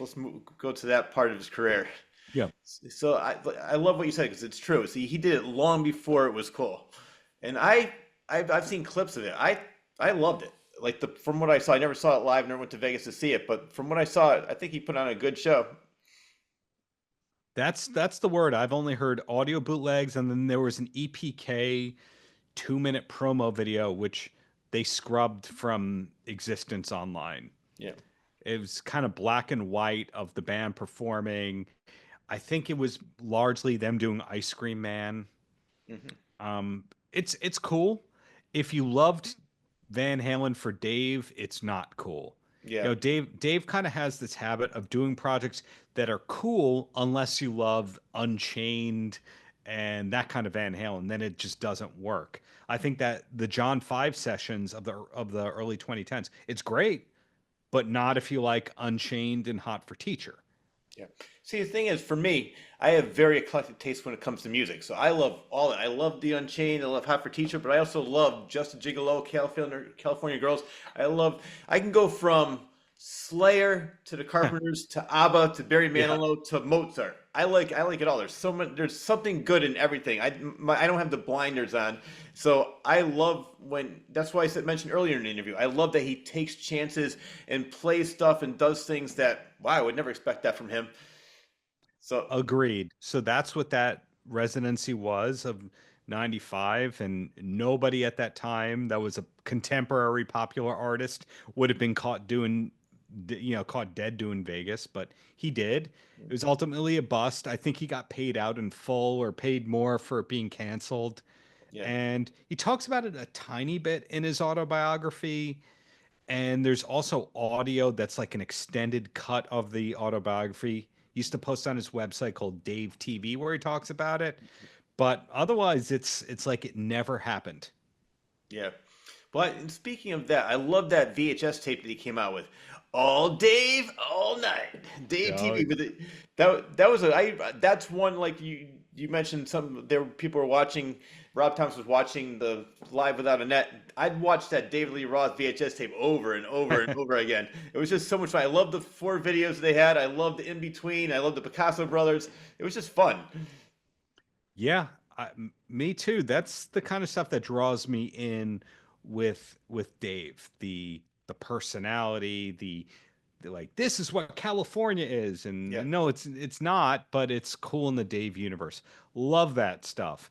And I don't think he ever figured out how to evolve from that effectively. Mhm. That persona, unfortunately, because when he did that same kind of persona with the jumpsuits and all that, starting in the early 2000s, and the women next to him, it didn't age appropriately, unfortunately. I want to talk about September 4th, 1996. The What? VMAs, Yes. yeah. What about it, Rich? All right, let's talk. What went so terribly wrong? I've seen the clip many times, and Dave's in the back. Well, Beck was doing his speech. Yeah. And he's dancing in the back. And there's what pisses me off. During when that was going on, I see Alex Van Halen going like this. And Alex is actually laughing, looking. Maybe it was a little uncomfortable, but then you see the internet like, oh fuck, Dave! It was an embarrassment. He was a piece of shit. He embarrassed the band.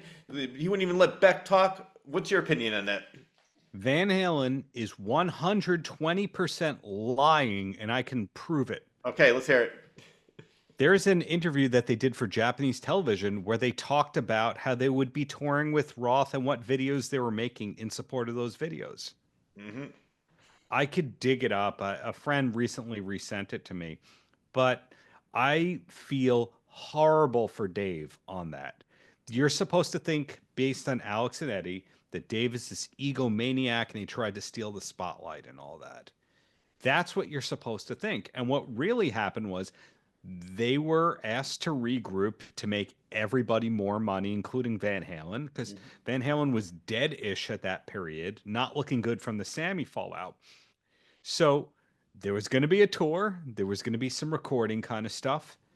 And I guess they didn't jibe or the lawyers messed it up. That would be my assumption, that the lawyers between the two sides didn't do effective negotiations, Yeah. and it didn't happen. And then Van Halen changed the story to, and he's got this ego problem and he's terrible. I think Dave was ready to work. I believe Dave was not, he never quit Van Halen. I don't think in 85 he quit. I thought that he was legitimately taking a break to do the movie, and they were going to do farewell concerts because these memos have leaked about Van Halen, the final shows at the Rose Bowl in Pasadena with the financial projections. Dave thought it was a break, publicity stunt, come back. If you look at how, I know this is a long answer, Rich, but if you look at how Van Halen have fired all of its singers, it was all miscommunication. The person didn't know they were fired. So there was that Dave one. Yeah. There's how Sammy was let go. He said he was on vacation in Hawaii and he wasn't available, because he wasn't committed. Gary Sharon, they started making another album and then they halted the whole thing. Yeah. Then you look at '04, how it went down with Sammy and they were on different planes. Mm-hmm. Supposedly there's more recordings than A Different Kind of Truth. That was a miscommunication. I mean, Yeah. how many, the way they let Michael Anthony go, Yeah. is that good communication? I've heard so many stories about Michael. He seems like he seems like one of the most nicest, down earth guys. Yes. And everybody that's ever worked with him and said that, like, interviews have said the same thing. And I've heard stories where, like, oh, he didn't even know how to play bass. And I think you can correct me if I'm wrong. I heard a story where they didn't even want to pay him the same amount the rest of the band members were making because he didn't write any of the songs. And he's like, what the fuck? I'm part of Van Halen. They stole his publishing. They made him sign it away on the 1984 album. So there's 3 writers on those songs forever. On the 2004 tour, they made him sign away his rights to the Van Halen name, logo, etc. They didn't give him they didn't give him any percentage of the tour. Sammy gave up some of his. Irving Azoff gave some of his. And in turn, Mike had to sign away his rights. They were horrible to Michael Anthony. I don't get it. He was just as much part of the band as the other 3. So, yeah. I mean, I loved, like, his bass solos with the Jack Daniels. He was just having fun on stage, and he was part of the band. Like, it's sort of like there's some bands where if one member leaves, it's really not the same band. Like Motley Crue is another band where I can think of, like, if one member leaves, it's not the same. With that original Van Halen, like, if Michael Anthony left, it definitely wouldn't be the same. And I know Wolfie was in it for a while, and for me, it wasn't the same. But yeah, I just look at the history of them not communicating things, and then in the press just weirdly going on the defensive. But what bad shape that Eddie was in 2007, that includes the press conference. He was in a bad space at that press conference, on that tour, etc. And it's not like Dave publicly ever threw Eddie under the bus for that stuff. He only started to throw Eddie under the bus publicly when he felt he was being attacked. Yeah. The Howard Stern interviews, Howard was trying to, that 91 one that we mentioned before, like, he's calling Alex the R word. I don't know if you can say the R word on a podcast anymore. I don't know if it's illegal. He's calling Alex that word, like Howard is, not Dave. Howard is trying to instigate that there's a rivalry, and Dave was legit taking the high road on that kind of stuff. But when Dave went out with his whole barrage of Wolfgang stuff in early 2024, that was Dave finally letting loose and saying that Eddie Van Halen without a guitar in his hand is a terrible person. Like, that, maybe he shouldn't have said that. Well, I've heard that, I think this was an interview with Sammy where he said that Eddie was the instigator in a lot of the stuff that happened, but Alex was his brother, and he always took his brother's side. That's the word. I can only guess that was the case, that brothers are sticking together and they fight, but ultimately they're on the same team. Who knows if lawyers or managers got in the way of everything and complicated everything, or record company people or assistants, or you didn't communicate things, or people had bad days, or Alex going through rehab multiple times and ex-wife stuff. Mm-hmm. Who knows what the complications are? But I do think that Dave was always ready to work in Van Halen. Mm-hmm. It wasn't an issue like, is he ready? He was ready. He was willing to do as many tour dates as possible. He loved seeing the world. He was ready to write more material, all that stuff. He just wanted to make a movie. Yeah. That's it. He wanted to try something new and make a movie. And the band, even though they wanted to go on hiatus during that time, thought that that was an attack on them. But meanwhile, Eddie was on Thriller by Michael Jackson, and he scored that movie The Wildlife, and he's on Nicolette Larson's album, and he's producing Dweezil Zappa. Yeah. And there's other stuff, but the second Dave wants to do one thing, he's cut. What? Yeah, exactly. It's similar, and I think I heard the same story with Michael Anthony. They weren't doing anything, so he's, well, I'm going to play with Sammy for a while. And they're like, well, fuck you, you're out of the band. Yeah, Van Halen didn't do anything from something like 99 to Yeah. 2004. And it's not that Michael Anthony needed the money or something like that, but it's like I'm a musician, so Yeah. I'm going to play music. Mm-hmm. How dare you play music with that guy? Oh, okay, cool. Yeah, it's similar to with the Metallica and Jason Newsted. The guy's been in the band for 20 something years. They're not doing anything. James Hetfield's in rehab, and he's like, well, "I'm going to go play with Flotsam and Jetsam for a while." Well, goodbye, or not Flotsam and Jetsam. I forgot the name of the band he was in after. Flotsam was his first band, but whatever band it was in, Echo Brain was Echo that? Brain. Thank you. He See, what did was that. He played theremin on an album by. He played a weird instrument on an album by Uncle, that UK collective. Did Yeah. one of those two things, and they wrote him off for that. Yet James Hetfield was on Corrosion of Conformity albums. Yeah. So it's That's like right. the founding guys can do that, but that guy can't. Yeah. What? I know. I don't know. So I don't know. I don't know, but it's funny, like as you said, like how many different miscommunications can they have? Like Roth was back several times, Sammy Hagar came back several times. Gary Sharon never had a chance, no matter what he did. Like he was just never gonna. No, and Gary wasn't the first choice because Mitch Malloy rather was in the photo. Why can't I speak now? I'm losing my place. Mitch Malloy was in the picture before Gary Sharon. He was watching the VMAs. He saw Dave appear, and went, I thought I was in the band, and he quit. Oh man. And there was other people who have similar stories. Sass Jordan thought that she was joining Van Halen. She was at the studio for a little bit. Taylor Hawkins' first big gig before Alanis was Sass Jordan. Hmm. There's other singers who have similar stories. Russ Irwin supposedly in the late 90s was going to join on keyboard, and they flew him out, and he shows up at Eddie's house, and they kind of go, "Who are you?" And they didn't remember.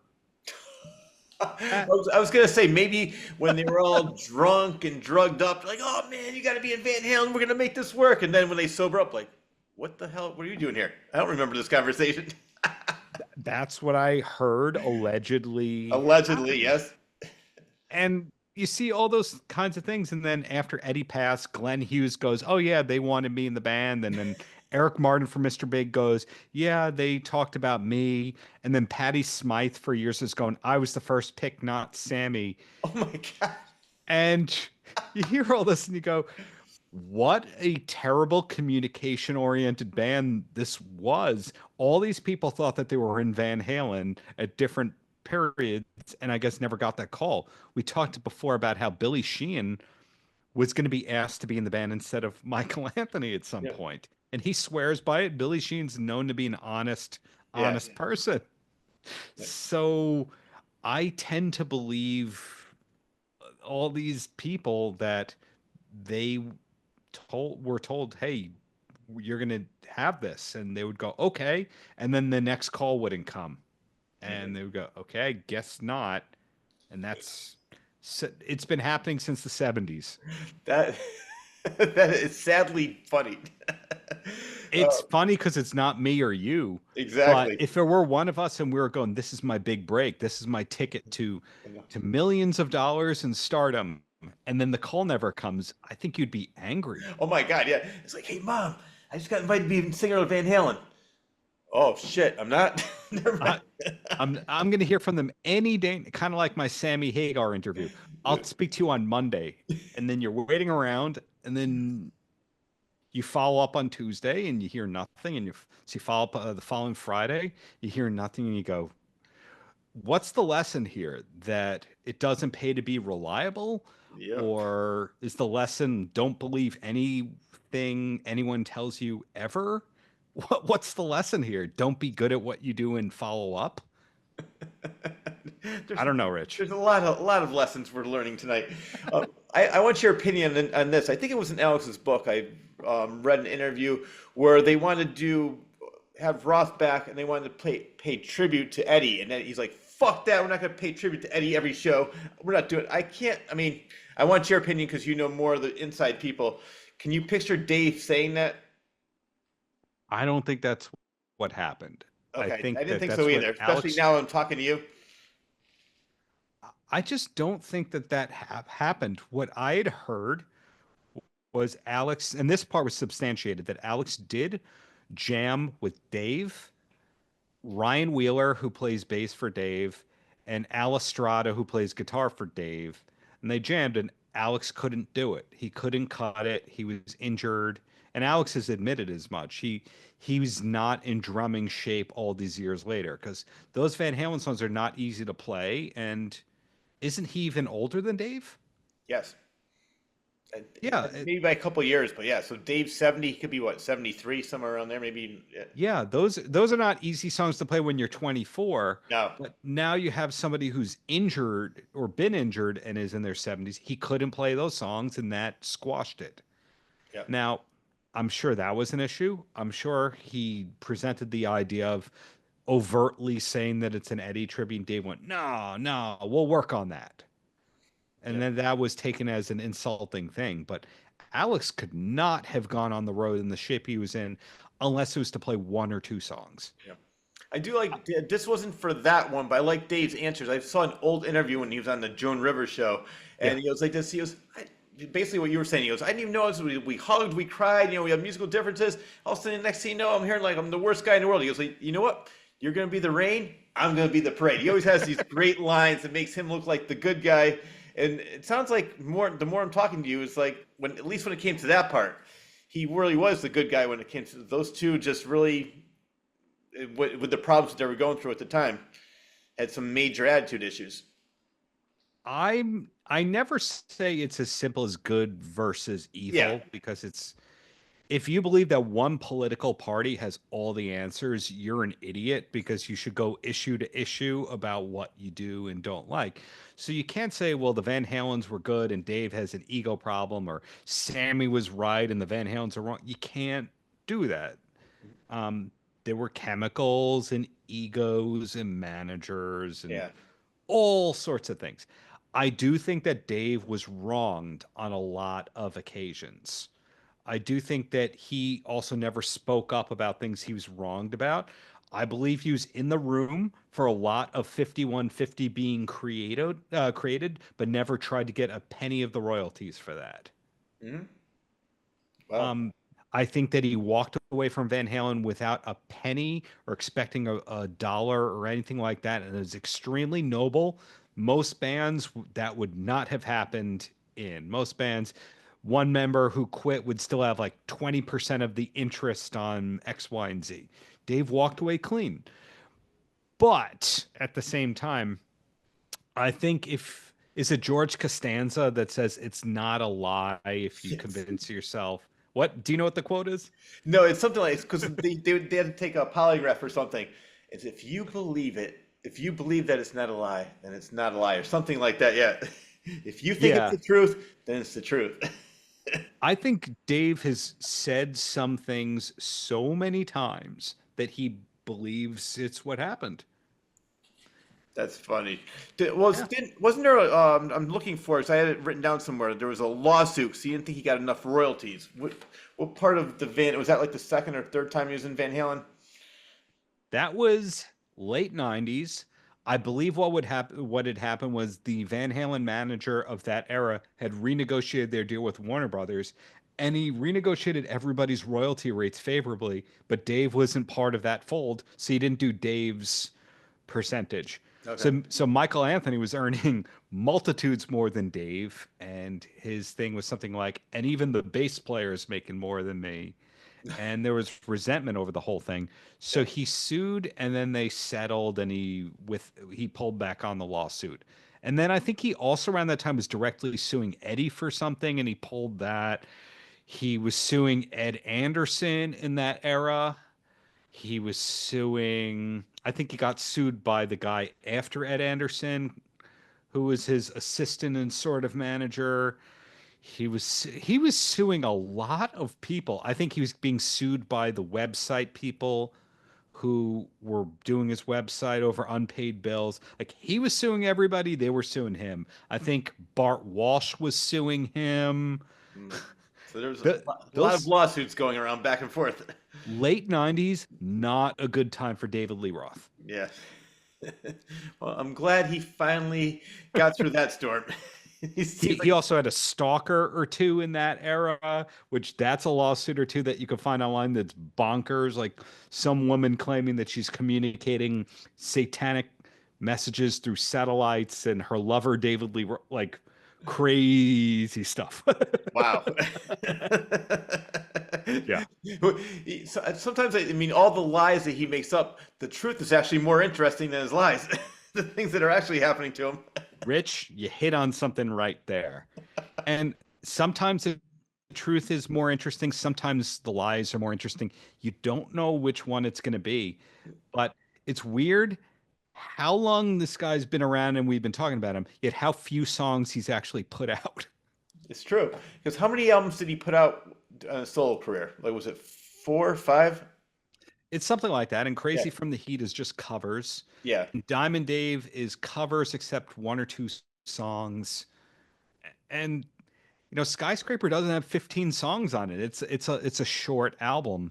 Hmm. So the Van Halen catalog with Dave is like 50-ish songs. His solo career is something like 50 songs or less. Yeah. Yet we're talking about a guy with a almost 50-year career, and there's far less than 100 songs. Yeah, no, he found a way to stay relevant, and we're going to talk about some of the acting he's done and all the different things. But I want to talk about the album DLR Band. Yeah. So that was I listened to it again and I enjoyed it. It's another album. I said, "Wow, I can't believe I don't remember this is that much from like what year did that come out? That was 90 7 or 98, I Yeah, forget. but by that time Warner Brothers was not releasing his albums, and he was on. Was it What Was That? That was the name of the. Yeah. Wow, was that? What was that? Yeah. Which was his label. They Yeah. were actually burning the CDRs in his backyard for that. Very entrepreneurial kind of stuff. And the first single went to radio, and I don't think they made a proper video for it. He didn't do a proper world tour. It was like one show in Finland, a couple of club dates. He didn't really treat it as a real thing. Wow. Well, was it during this time that he was training to be an EMT as well? That kind of overlaps, but not exactly. Okay. People have the EMT things wrong. Like, do you know that podcast Dave and Dave Unchained? I've heard of it, but I've never listened to it. Great guys, Dave and Dave, talking about Dave and Ed and all that. But Yeah, they, I gotta listen to it. they had this insider known as the Dave Deep Throat, the Dave Whisperer. I forget what it was called, but this is a person that knew more than more about Dave than anybody. And I have a theory it's one of his two sisters. They won't admit that to me. But this person knew everything about Dave, but the years that they had him as being an EMT were way off. I think they were saying that was when 96. And I spoke to I've gotten to know his EMT coach, and I'm thinking it was more 2001, 2, 3, 4, and his license was active until 07 or 08. Yep. He was still an active EMT while he was on the road with Van Halen. Okay. Well, I read about her in the book. Linda. Off the record, off the record, did she have a different tune? Did she sing a different tune about him? Allegedly, maybe, sort of. Okay. She's cool as cool can be. Yeah, that's talented, pleasant human being. Linda is great. Okay. Yep. It says the way he described her in the book, it sounded that way. And she worked up. So he was did she say what prompted him? Because I mean, he's a helicopter pilot as well, martial artist. So he's done so many different things. Why one day did he wake up and say, "I need to be an EMT"?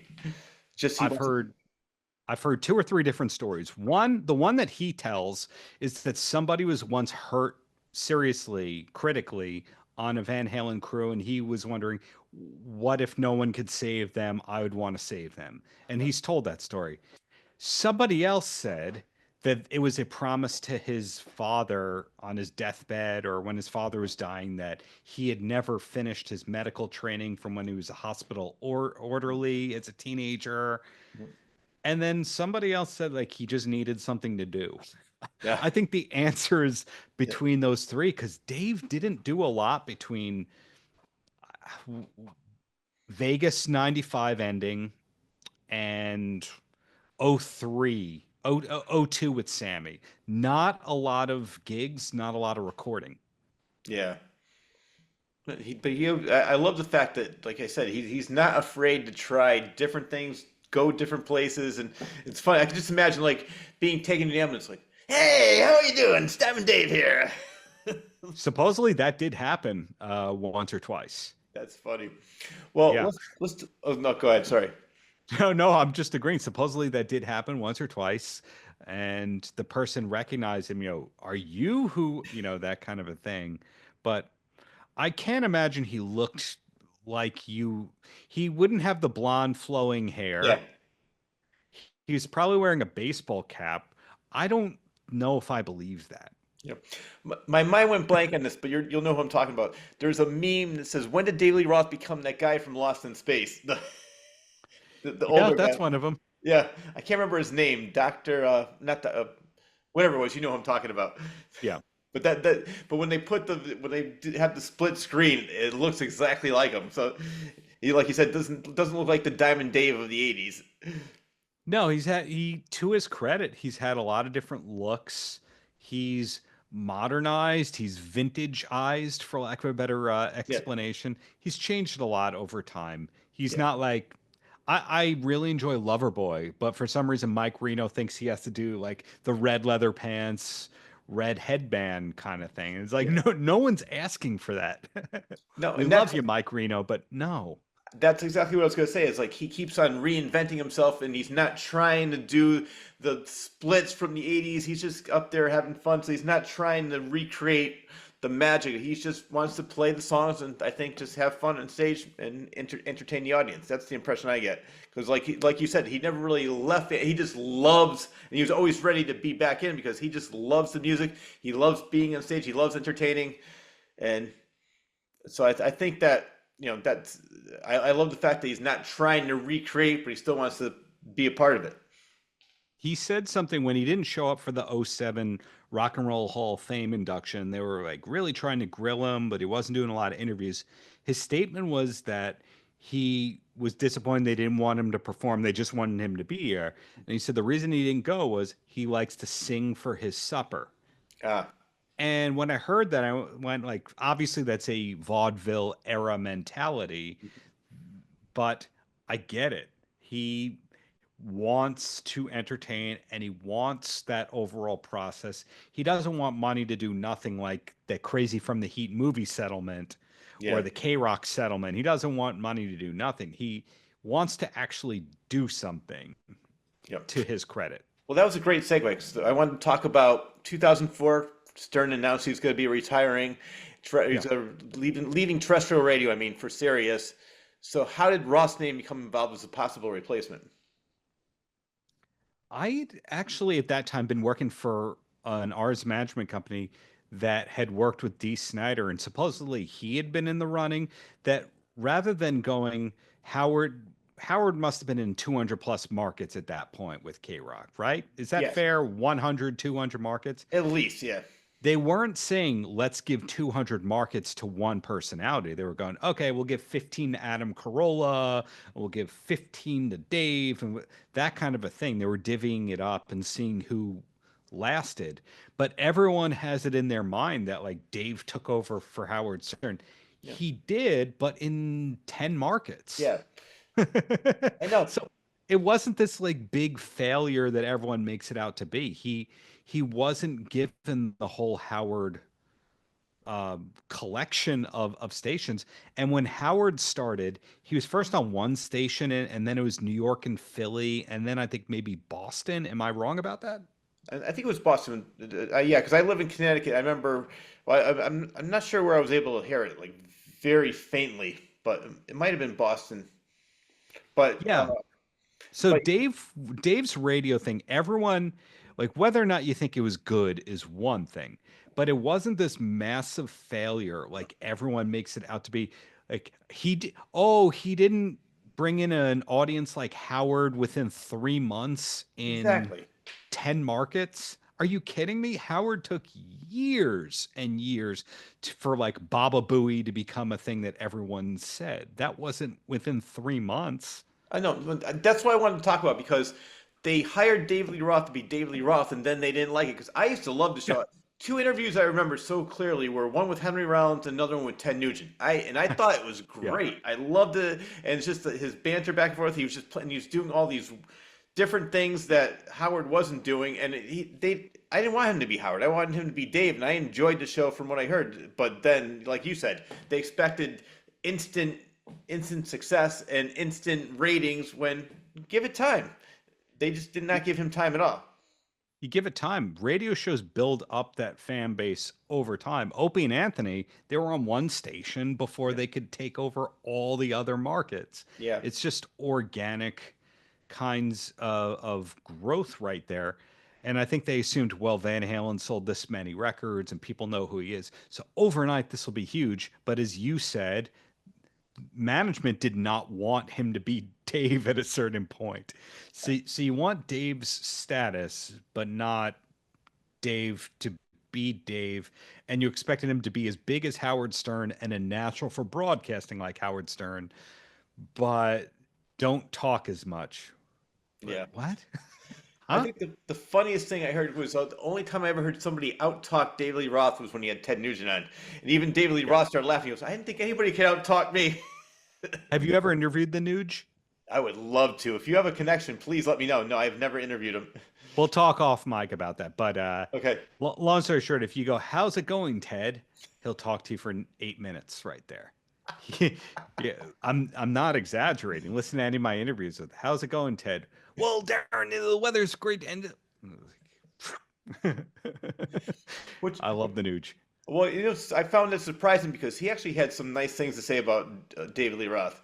He was very complimentary about him. I mean, at least in the book. I don't know, maybe off the air he wasn't as complimentary, but I think that he's, because I threw in a Dave and a Van Halen question once or twice. And I think these days, if you ask the Nuge, Uncle Ted, as he calls himself, about Van Halen, he'll say really nice things about Eddie's guitar playing, and then he'll criticize the drugs and related lifestyle of him and Dave. okay.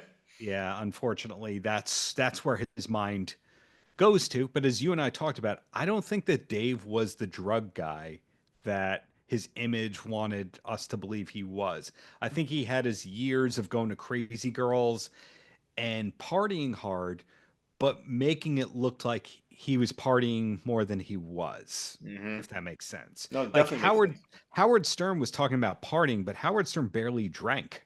Yeah. He'd say, "Oh, I had like 2 glasses of wine. I was out for the whole weekend." That'd be Howard Stern. Yeah, he was, having all the adult film actresses on, yet he was monogamous and married. Oh yeah. It was an image thing, and that's how I look at Dave with 40-something-year-old eyes that I wasn't when I was 15. I wasn't thinking of Dave that way. I was thinking, oh man, his life must be a party all the time. Yeah. Well, it goes back to to Dean Martin. There's proof Yeah. that he was not like, he was like, out of all of them, he was the least partier. Like, Sinatra used to get pissed off at him. It's like, no, come on. I'm going to bed. Come on, you got to party with us.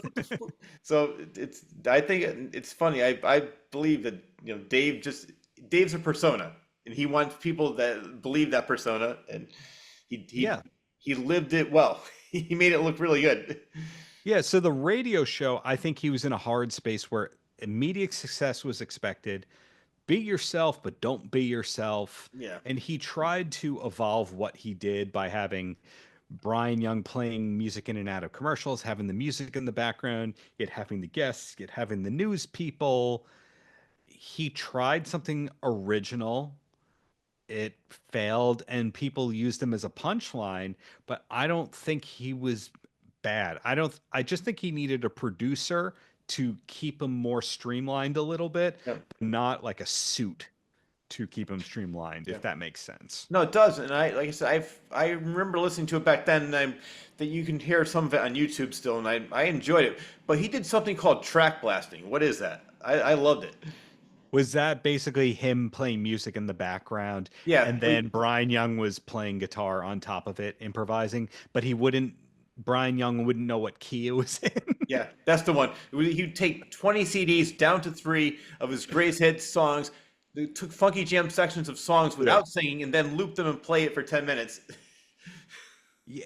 Hey, I don't think anyone who's making morning radio before, say, 2008 ever thought that anyone was going to hear the thing a second time. They thought, I'm doing it, and then I did the next thing. They weren't thinking about on demand or podcasts. Oh yeah. So he was failing or succeeding on the spot, near not realizing that 20 years later we'd be laughing at the track blasting. Yeah. These people are just commuting and listening on their commute. Hmm. Yeah. Well, he did take CBS to court. Is that correct? Yeah, because they fired him after 3 months or stopped the show, and he got a settlement. And just like the crazy from the Heat, like, I thought I was going to be doing for this long and making this much money, and I didn't. So you're going to pay me, but confidential settlement terms. Yeah. Well, so let's go. Let's jump ahead now to 2007 when Yeah. the Van Halen reunion. I think we already talked a little bit how that went. More miscommunication. It publicly looked fine because I don't think the public knew that Ed was in peak addiction mode, unfortunately. Yeah. You know, th- we never thought that Van Halen was a squeaky clean band, but we knew that Ed had been in rehab in the 80s. And when Sammy got fired in 95 or quit, however you want to look at it, he alleged that Ed was drinking again. That was part of his offense against the Van Halens.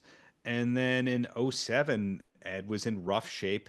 He no-showed the Rock and Roll Hall of Fame because I think he was already in rehab. But during that tour, he was in rough shape again.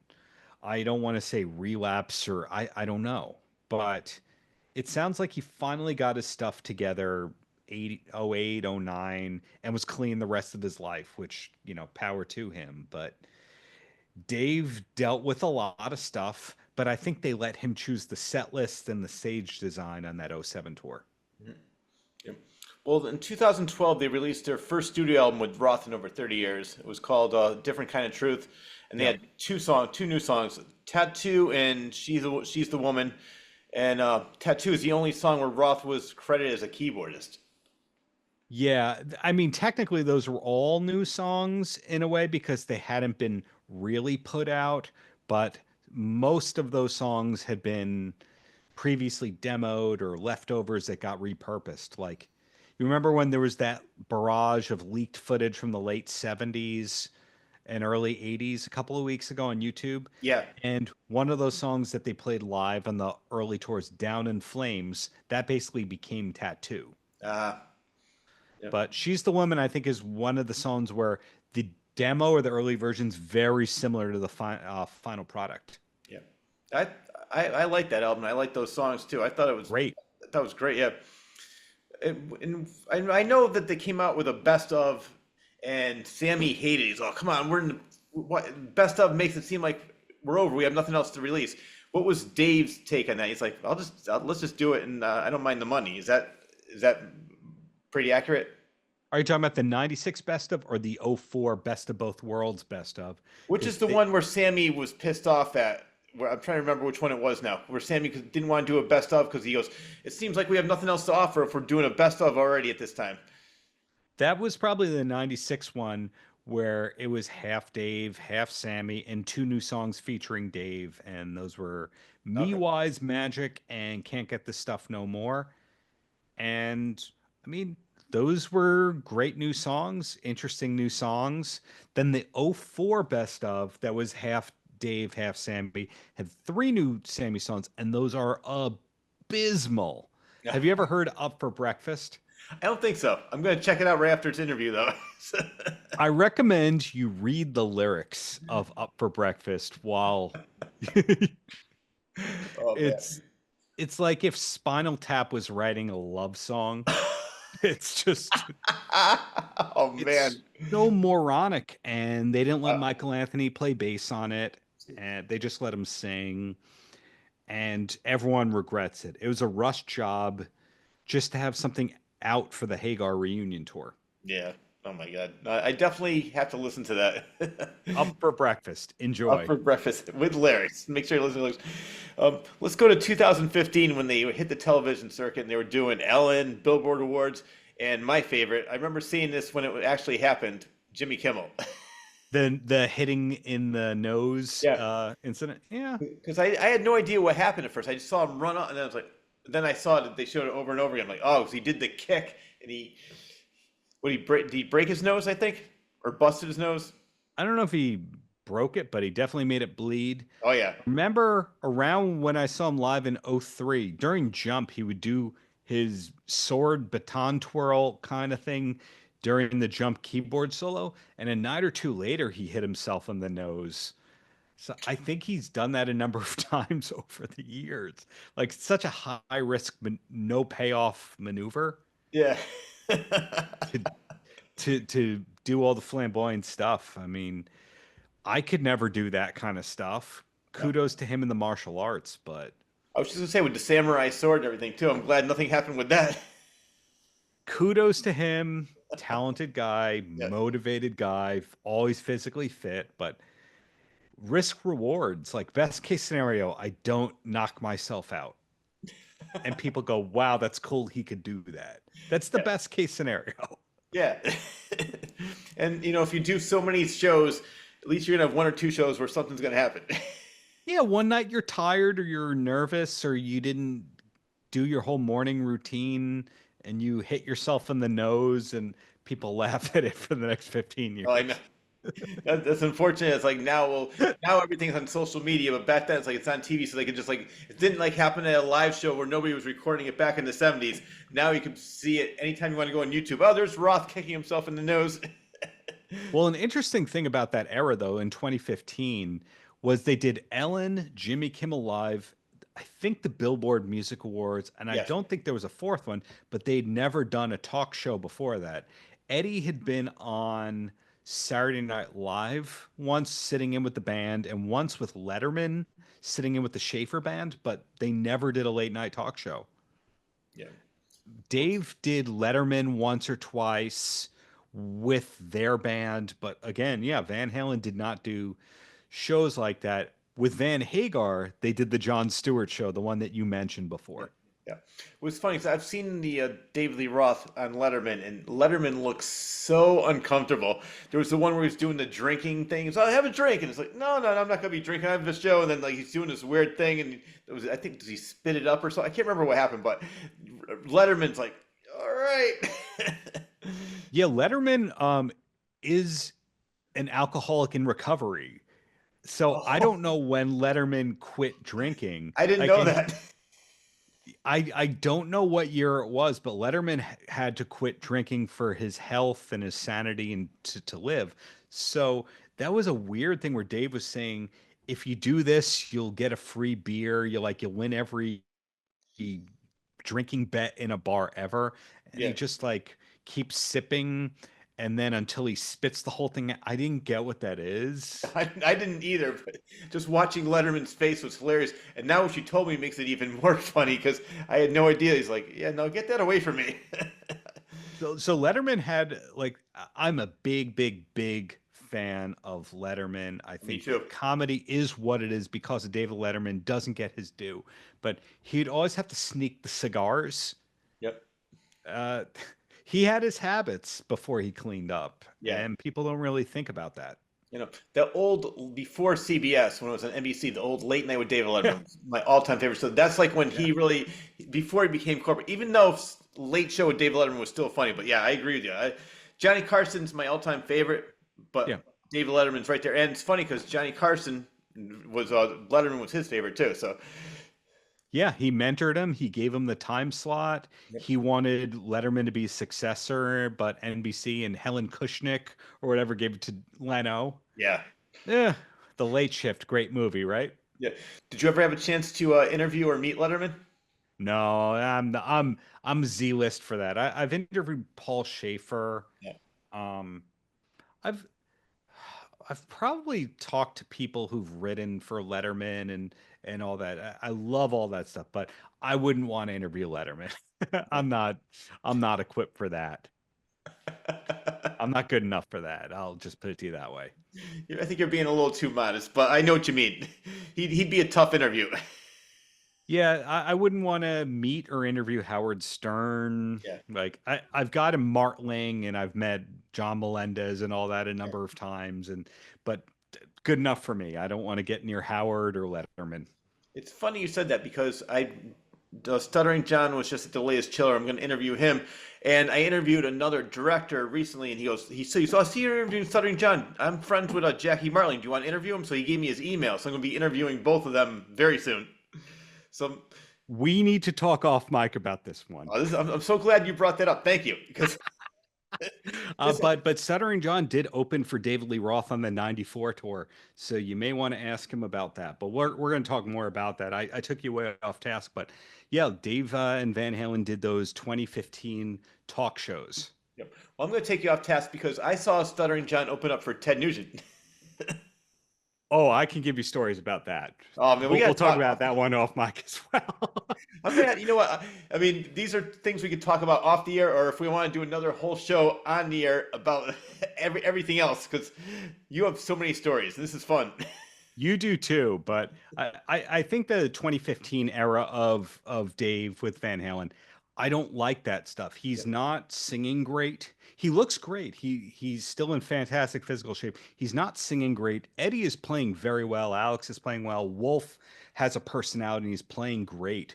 But unfortunately, that live album is from the 2015 tour. And it's visually, if you watch the leaked video on YouTube, visually it's fine. If you just listen to the album, it's bad. I was surprised by it because it's called Tokyo Dome Live in Concert, and I heard it and I said, these are the tracks they kept. I was thinking the same thing too. I said, why would they keep this?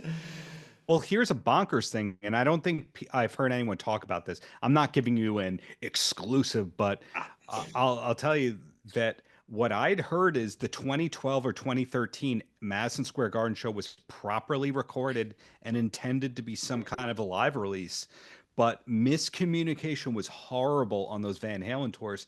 So this one guy I know, and other people have corroborated this, this guy may or may not have been writing press releases for Van Halen in that era, ghostwriting them. And he'd say, "Can I get 2 tickets to this show?" And Eddie's wife would go, "We don't have any tickets." And you're like, "You're a Van Halen. You don't have any tickets?" "We don't have any tickets." They were not giving the band any tickets. They had to buy their own. Now, I heard that Dave was super generous and would just buy a ton of tickets on his own money and then just give them out to first responders and all that and firefighters. Just like, I want people to come. Yeah. But the Van Halen's like, "We don't have comps." What tour do you know of that the talent doesn't have any comp tickets to give out? I know, that's weird. Do you think that they were embarrassed? They didn't want people to come? No, nothing like that. It was just a financially weirdly structured tour. Yeah. Wow, that is really weird. So I know that the Madison Square Garden show was properly taped. I don't know if we're going to see that as a release in 7 years and they just waited, but I don't know why you'd put out that crappy Tokyo Dome show and not Madison Square Garden when they were good. I know. I'm with you on that one. I don't understand. I want to talk about Tokyo, Dave. We mentioned it. We sort of referred to it a couple times. So, like I told you before, I love the way he lives his life. He's not afraid of anything. It's like, look, I feel like going here. I feel like going there. So he went to, he lived in Japan for 2 years. He's went there to get a tattoo. Supposedly. Yes. Okay. That's in the Dave legend. Yeah, I don't buy that. I just wanted to get a tattoo. Never left. I don't believe that because there's other people that say he fell in love with a school teacher, and I've seen a woman that could have been that person pictured in a few things. Yeah.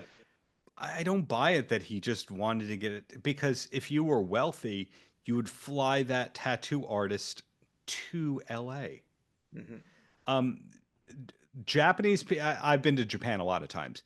Japanese people in LA, it's so normal for people to go back and forth. It's not a 14-hour flight like it is New York to Tokyo. LA to Japan, I think, is 7 or 8. But But every accommodation you'd ever need as a Japanese person if you did not speak English is in Los Angeles. Every single thing. You could go to LA without speaking English, expecting a Japanese style meal and bathroom and all that, and it would all be 100% there for you. Wow. So I don't buy that. Like he needed to fly to Japan to get Horiyoshi. Yeah. Horiyoshi would probably, if you went, hey, Horiyoshi number three, here's 350 grand. You're going to tattoo me. I I think it's kind of almost think like he'd he doesn't come up. want. It's almost like he doesn't want to ruin his image of like, oh no, I settled down with this one woman and I'm in love, because that sort of ruins the Diamond Dave image. I don't buy it. I'm Yeah. sorry. Sorry, Dave. Yep. So the more I'm talking to you, I don't buy it either. Good. The Well, way that I've heard him be like patient about some things and impatient about other things, I've heard him like buy his way out of certain things, which he had the resources to. I just don't picture that being one of those things. yeah.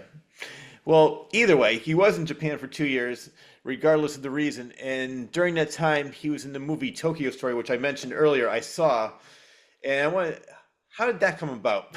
Because I love this story.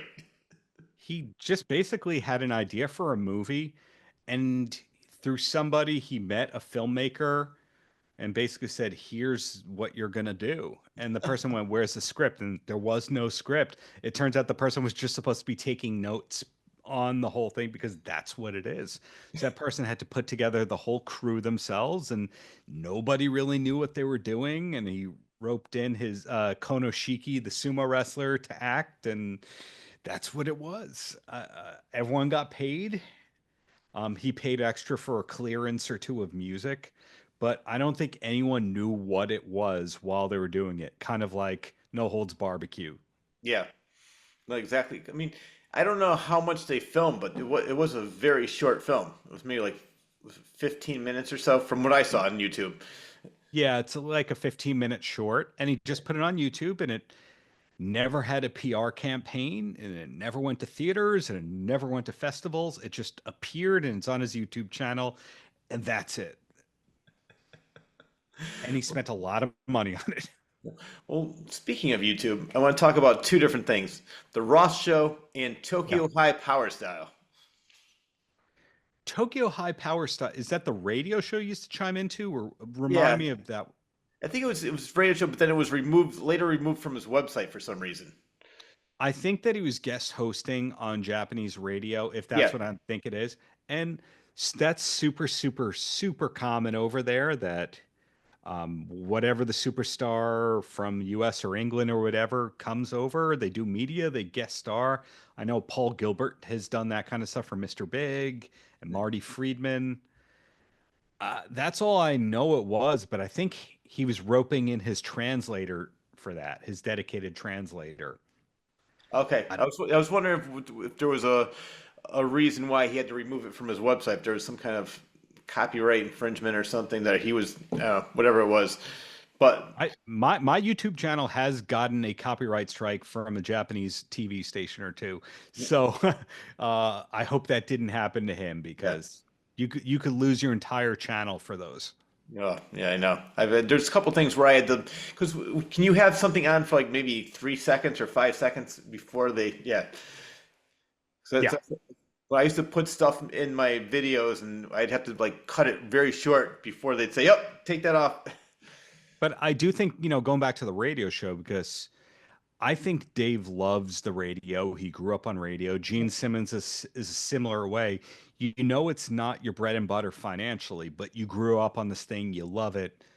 You love to do funny voices, and that's more or less what it is. Yeah, and again, I keep saying it over and over again. I think he was good at it, and he just would have gotten better. I think he just has that natural radio personality. Like, hey, how's it going? Diamond Dave here on 95 Rock WRK. Yeah, I think that he would be 100%. great at it. Yeah. Um, so the Ross show's still on. I think I see. I don't know if it's new episodes, but I do watch it on YouTube every once in a while. Does he still keep up with that, or are those old episodes? Those are old episodes, and then every now and then he'll just put out a new podcast, whether it's audio or video or an explanation or announcement, he'll just call it Roth Show.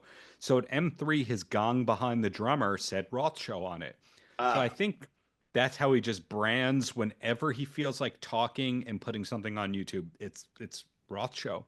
Okay. And that's what it is. But it was originally a fully produced video podcast they really put a lot of love into.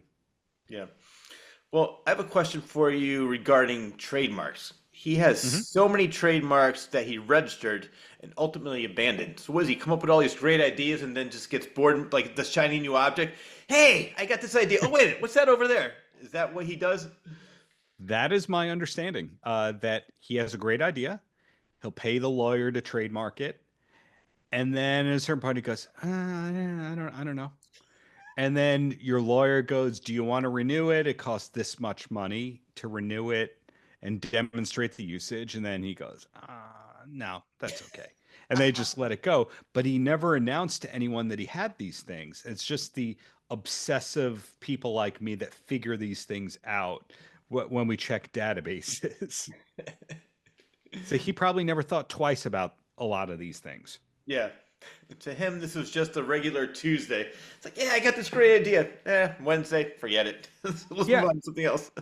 I mean, rationalizing this whole thing, I'm making up a number here. Let's say, including the lawyer's fee, the paperwork fees, each thing the trademark is it's like $4,000 or $5,000. And you're David Lee Roth, and you know every time you're going on that stage, you're not netting, but you know, allegedly you're making $90,000. So you just go, hey, I feel like spending some money here. These were some good ideas. I've got the means. Why don't I just pay for this stuff? But you or me or people who really work for a living go like, I can't blow $4,000 on nothing. Like we laugh at it. And him, that's been his life for 40, 50 years. Yeah, that is funny. Well, we talked about Vegas. I think we only talked about the first one. So he did it twice, and then he did it a third time. So I want to talk about the 2020. He did it, and then COVID put the nail in the coffin there.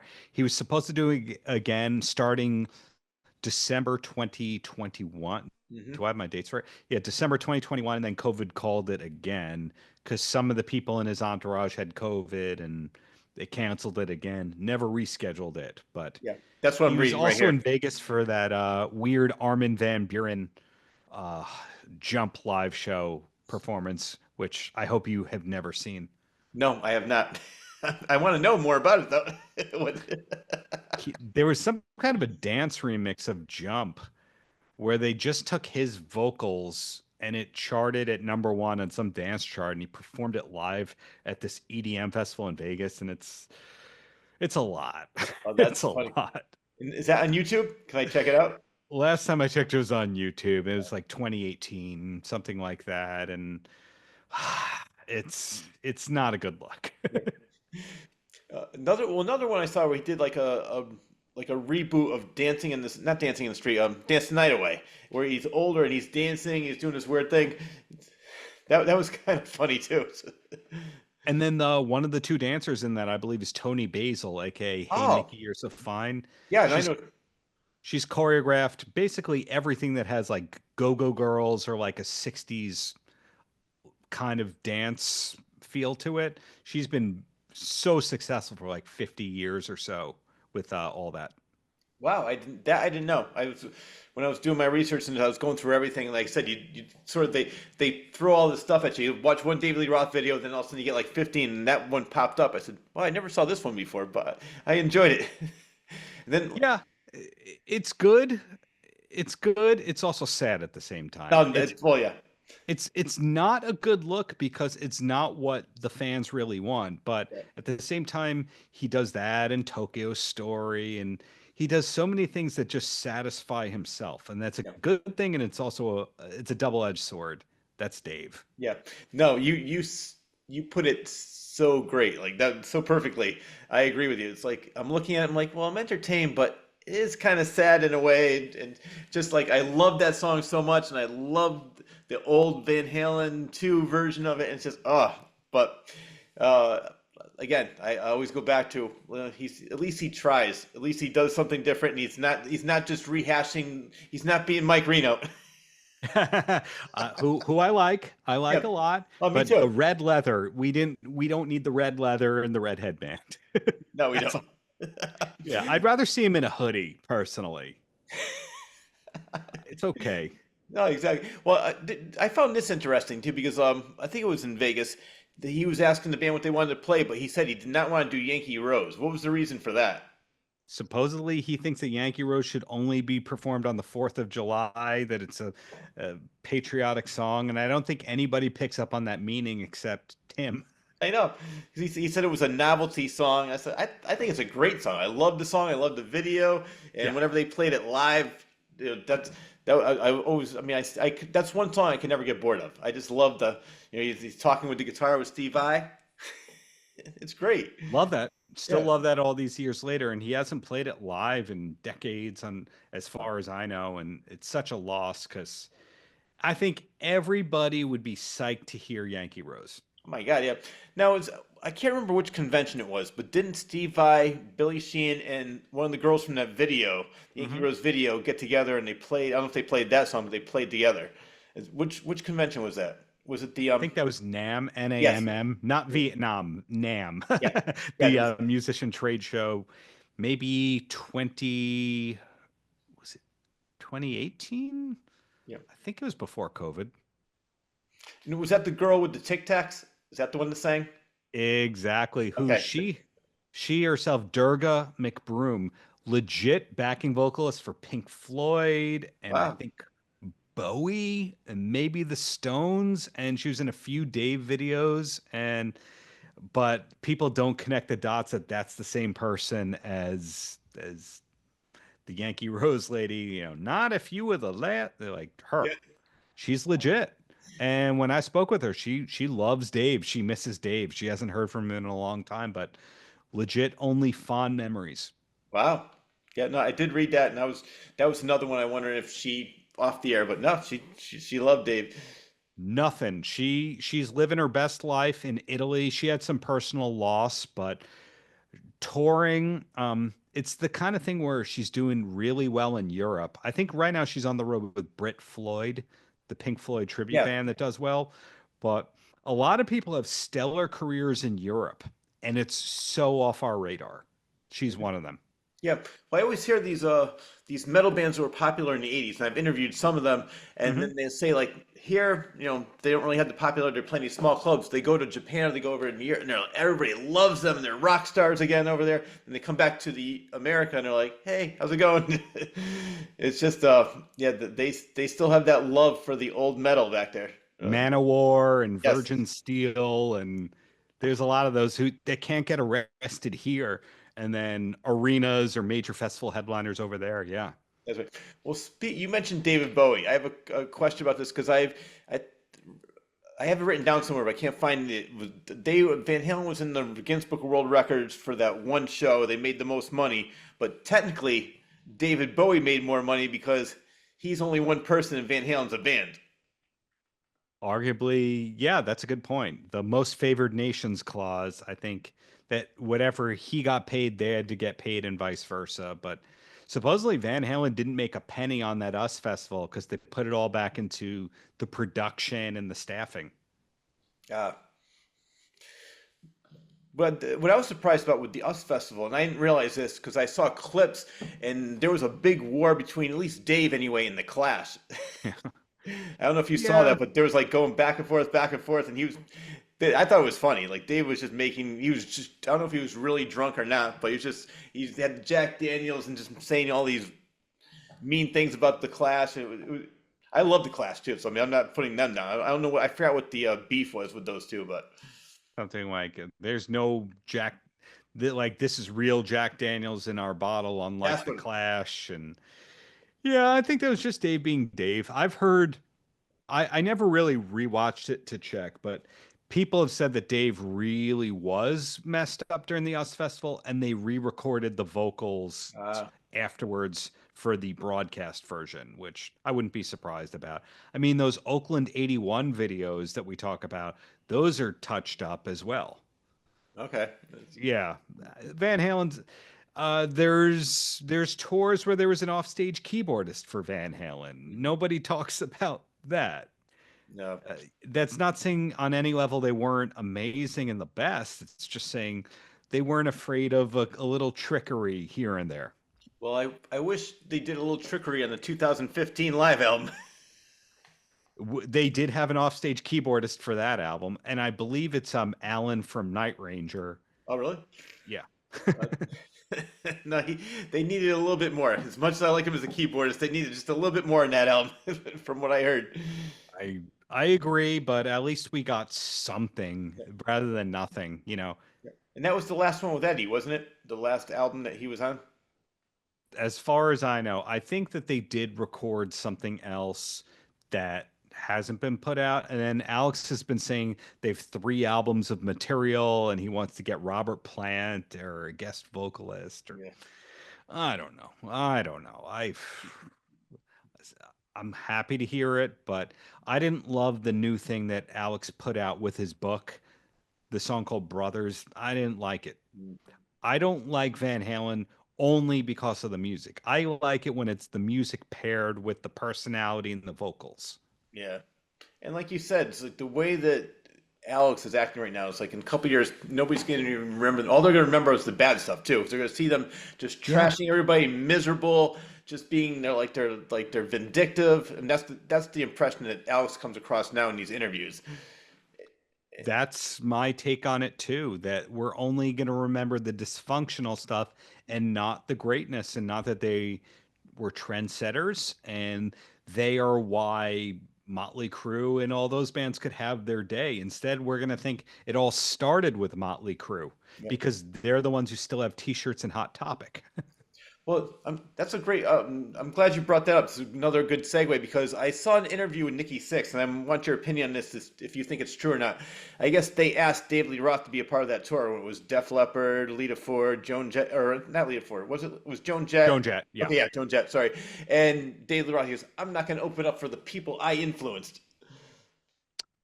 Confirmed, and I'll add to that that there was a show that Poison, or show or two that Poison looked like they were going to miss at the last second. And Dave's band, this is not publicly known, but who cares? Because it was years ago that they were going to fly in Dave and his band at a moment's notice to fill in for a show or two, but Uh, ultimately didn't work out. So he, after all that, was going to do it. Wow.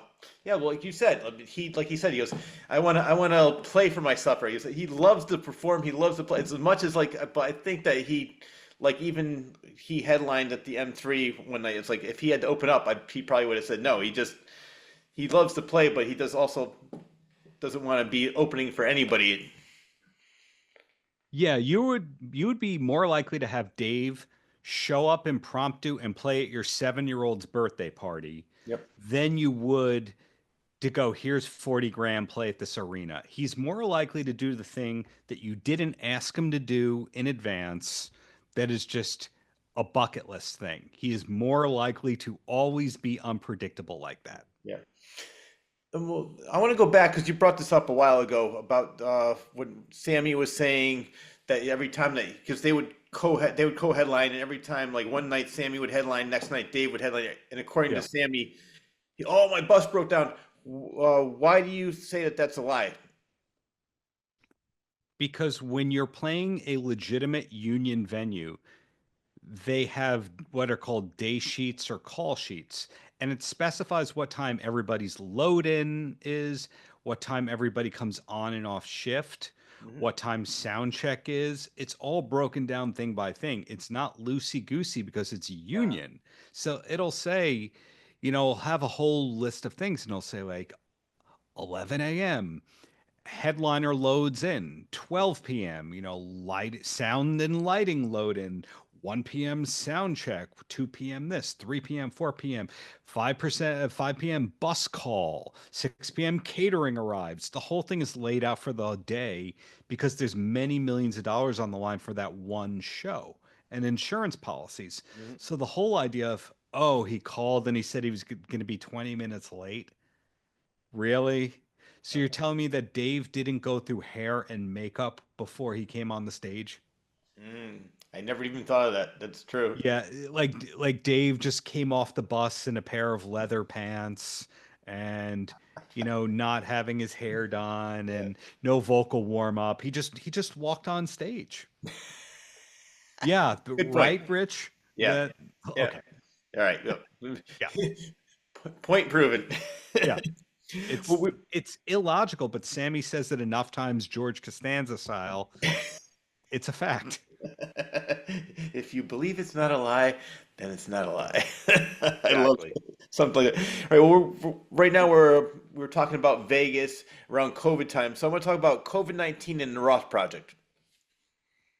Yeah, Roth Project was the thing that was long in the work for years, and then he just put out and forgot, which was a digital comic that had unreleased music in it. Nobody really talked about it, didn't do any interviews, but he spent a lot of money on it. And he put out all sorts of cover recordings and the John 5 unreleased stuff during COVID after Vegas and no interviews. So it's like all this hard work didn't get its due. And that's just kind of been the theme the last few years for Dave.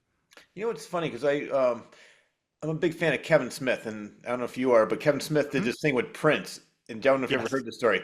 But anyway, so he was saying that there's a fault that Prince has all these unreleased, fully produced videos, story, and nobody's ever gonna see it. It's never gonna see the light of day, and he has all these things that he did and just put it to the side. So it seems like Dave has that same attitude. Like, yeah, this sounds great. Let's do this, and then let's move on to something else. Don't worry about this. Yeah, he likes the doing it. He doesn't necessarily care about promoting it or how it's received, or he just wants to do it and he'll pay to do it. And that's it. I think that's very different than a Brett Michaels Yeah. or a Sammy Hagar. He pays, he has the idea, he's going to do it, he pays for it, and it's done. As opposed to, well, what's the marketing plan and how's this going to go? And let's help the feedback and doesn't care. Mhm. And I think there's something to admire about that, but I also think you could spend your money a little more wisely. Oh, definitely, yeah. Even if he still has a lot of money, I wouldn't want to waste it on something like that. Like you have all this stuff, put it out. Let the public enjoy it. Yeah, it's his money. He could do what he wants with it. I'm hoping that we do get more stuff. Some of the stuff has been garbage and some of it's been great. You really never know what you're going to get with Yep.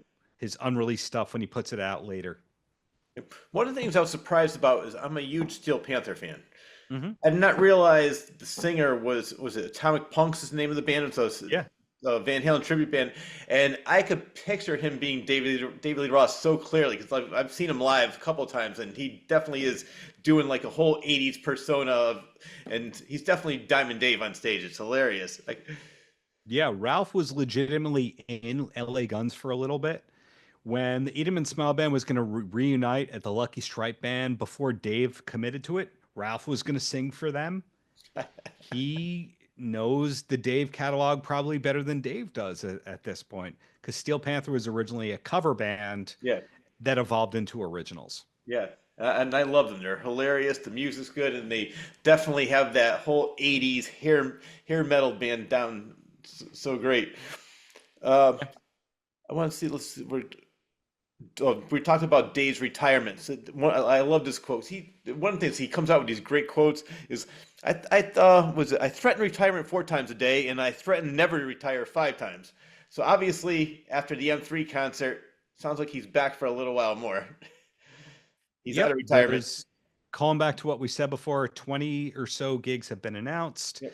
I've heard rumblings of other ones, and we'll see if it keeps going. I'm sure he wants to get back to Japan, England, and some of the places that he hasn't toured as a solo artist since '03, '04, something like that. Yeah.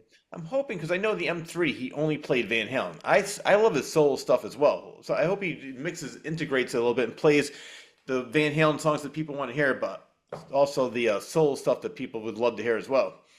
Rumor is that he's going to, and rehearsals haven't yet started on that other stuff, but those guys can play anything. Those guys in that band, Yeah. They are legit people with credits who put in the work. They can play anything, any genre. It's not what it looks like. Yeah. And I mean, just from the clips I saw, I could definitely picture that the musicianship that they can play anything. It sounded really good. Yeah, they did play Just the Gigolo, California Girls, and Just Like Paradise on those Kiss dates. Three of the guys on stage. So if it's one of those, he's playing the hits, like, okay, so they already know three of them, which is fine. Yeah. Has have you ever heard from Roth after the book was released, or any of his people? Nothing. Nothing. Absolutely nothing. Uh, I was I just, think the week my book came out, I think that's when he launched the offensive on Wolfgang. oh, okay. So I had a little conspiracy paranoia thing that he was doing that to deflect on the book, and then I thought he doesn't care about the book. But then again, you never know what he cares about. You don't. And I think writing the book, I fell in love and out of love with Roth like 6 times Yeah, by writing this book. yeah. So Well, I have to say it is a great book. I enjoyed it immensely. I went through this book, like I said, with a fine-tooth comb, writing. I mean, there's so many great things in there that I didn't even know about, or if I did know about it, I forgot about, and it was great to read them again. So thank you very much for putting out this book. thank you for taking the time to read it. Your questions were so much better and unique than so many interviews I've done to plug it. So thanks to you, Rich. Oh, thank you very much. I really do appreciate that. But before we go, I have a couple more things.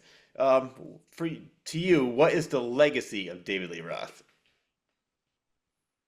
I think if these dates continue to go as M3 did, what he said is going to be the truth. When he says, I am Van Halen, I think if it keeps going well, he stays out of trouble, no one tries to cancel him, he is Van Halen.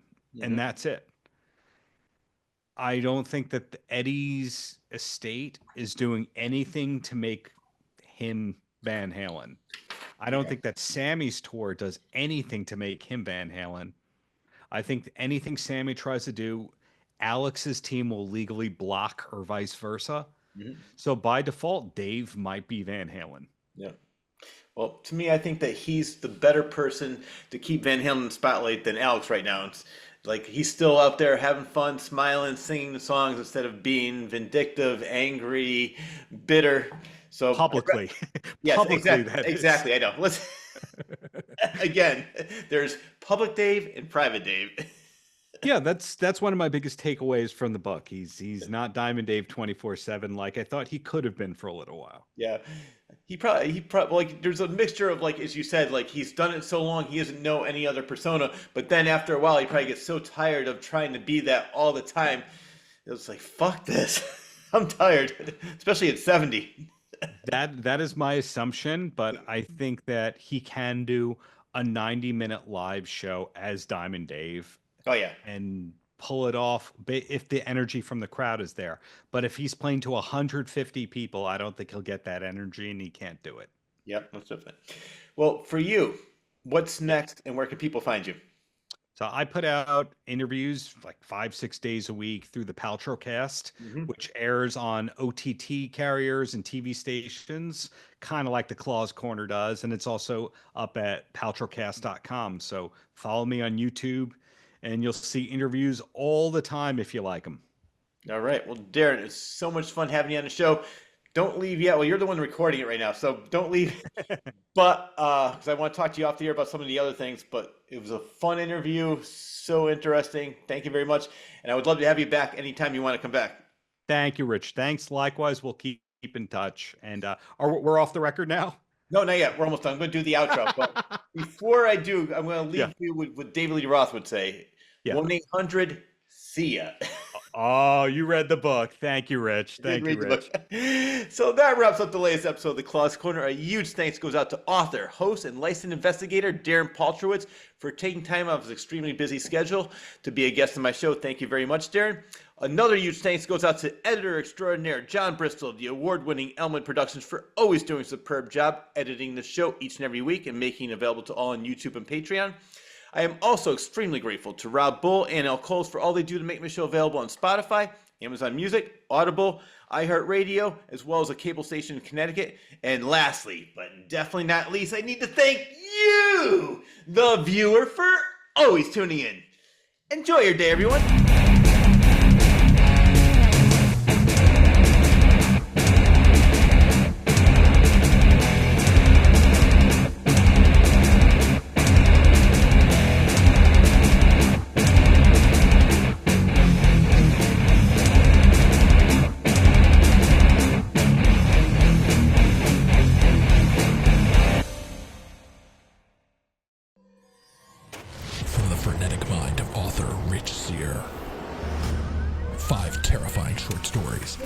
Available in one collection.